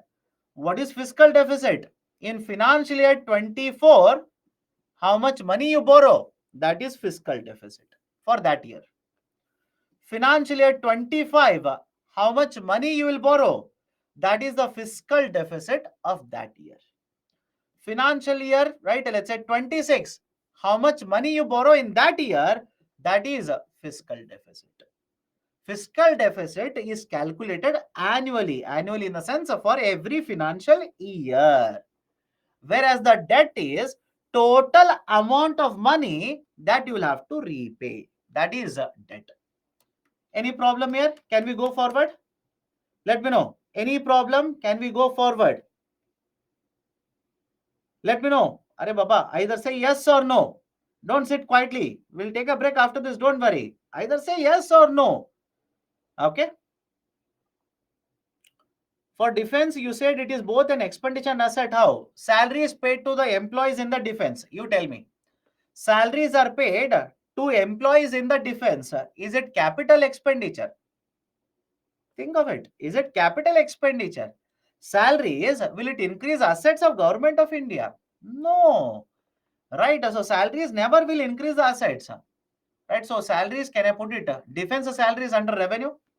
What about defense expenditure in the form of, let's say, setting up a defense manufacturing company? Think of it. Government of India will start a new company, right? The defense sector company, and this company is involved in manufacturing of, let's say, tankers. So government of India setting up a company, will it not increase assets of government of India? Should it be revenue side? No, that will be put under capital side. Okay, so understand the distinction there. Okay, so if RD is continuously increasing, so what is the problem? Let RD increase. If RD is continuously increasing, right, and if you are right borrowing, it simply means you are borrowing continuously to take care of revenue deficit. Okay, anything else?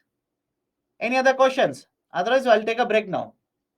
Any other questions that you people have? Let me know. Otherwise, I'll take a break now.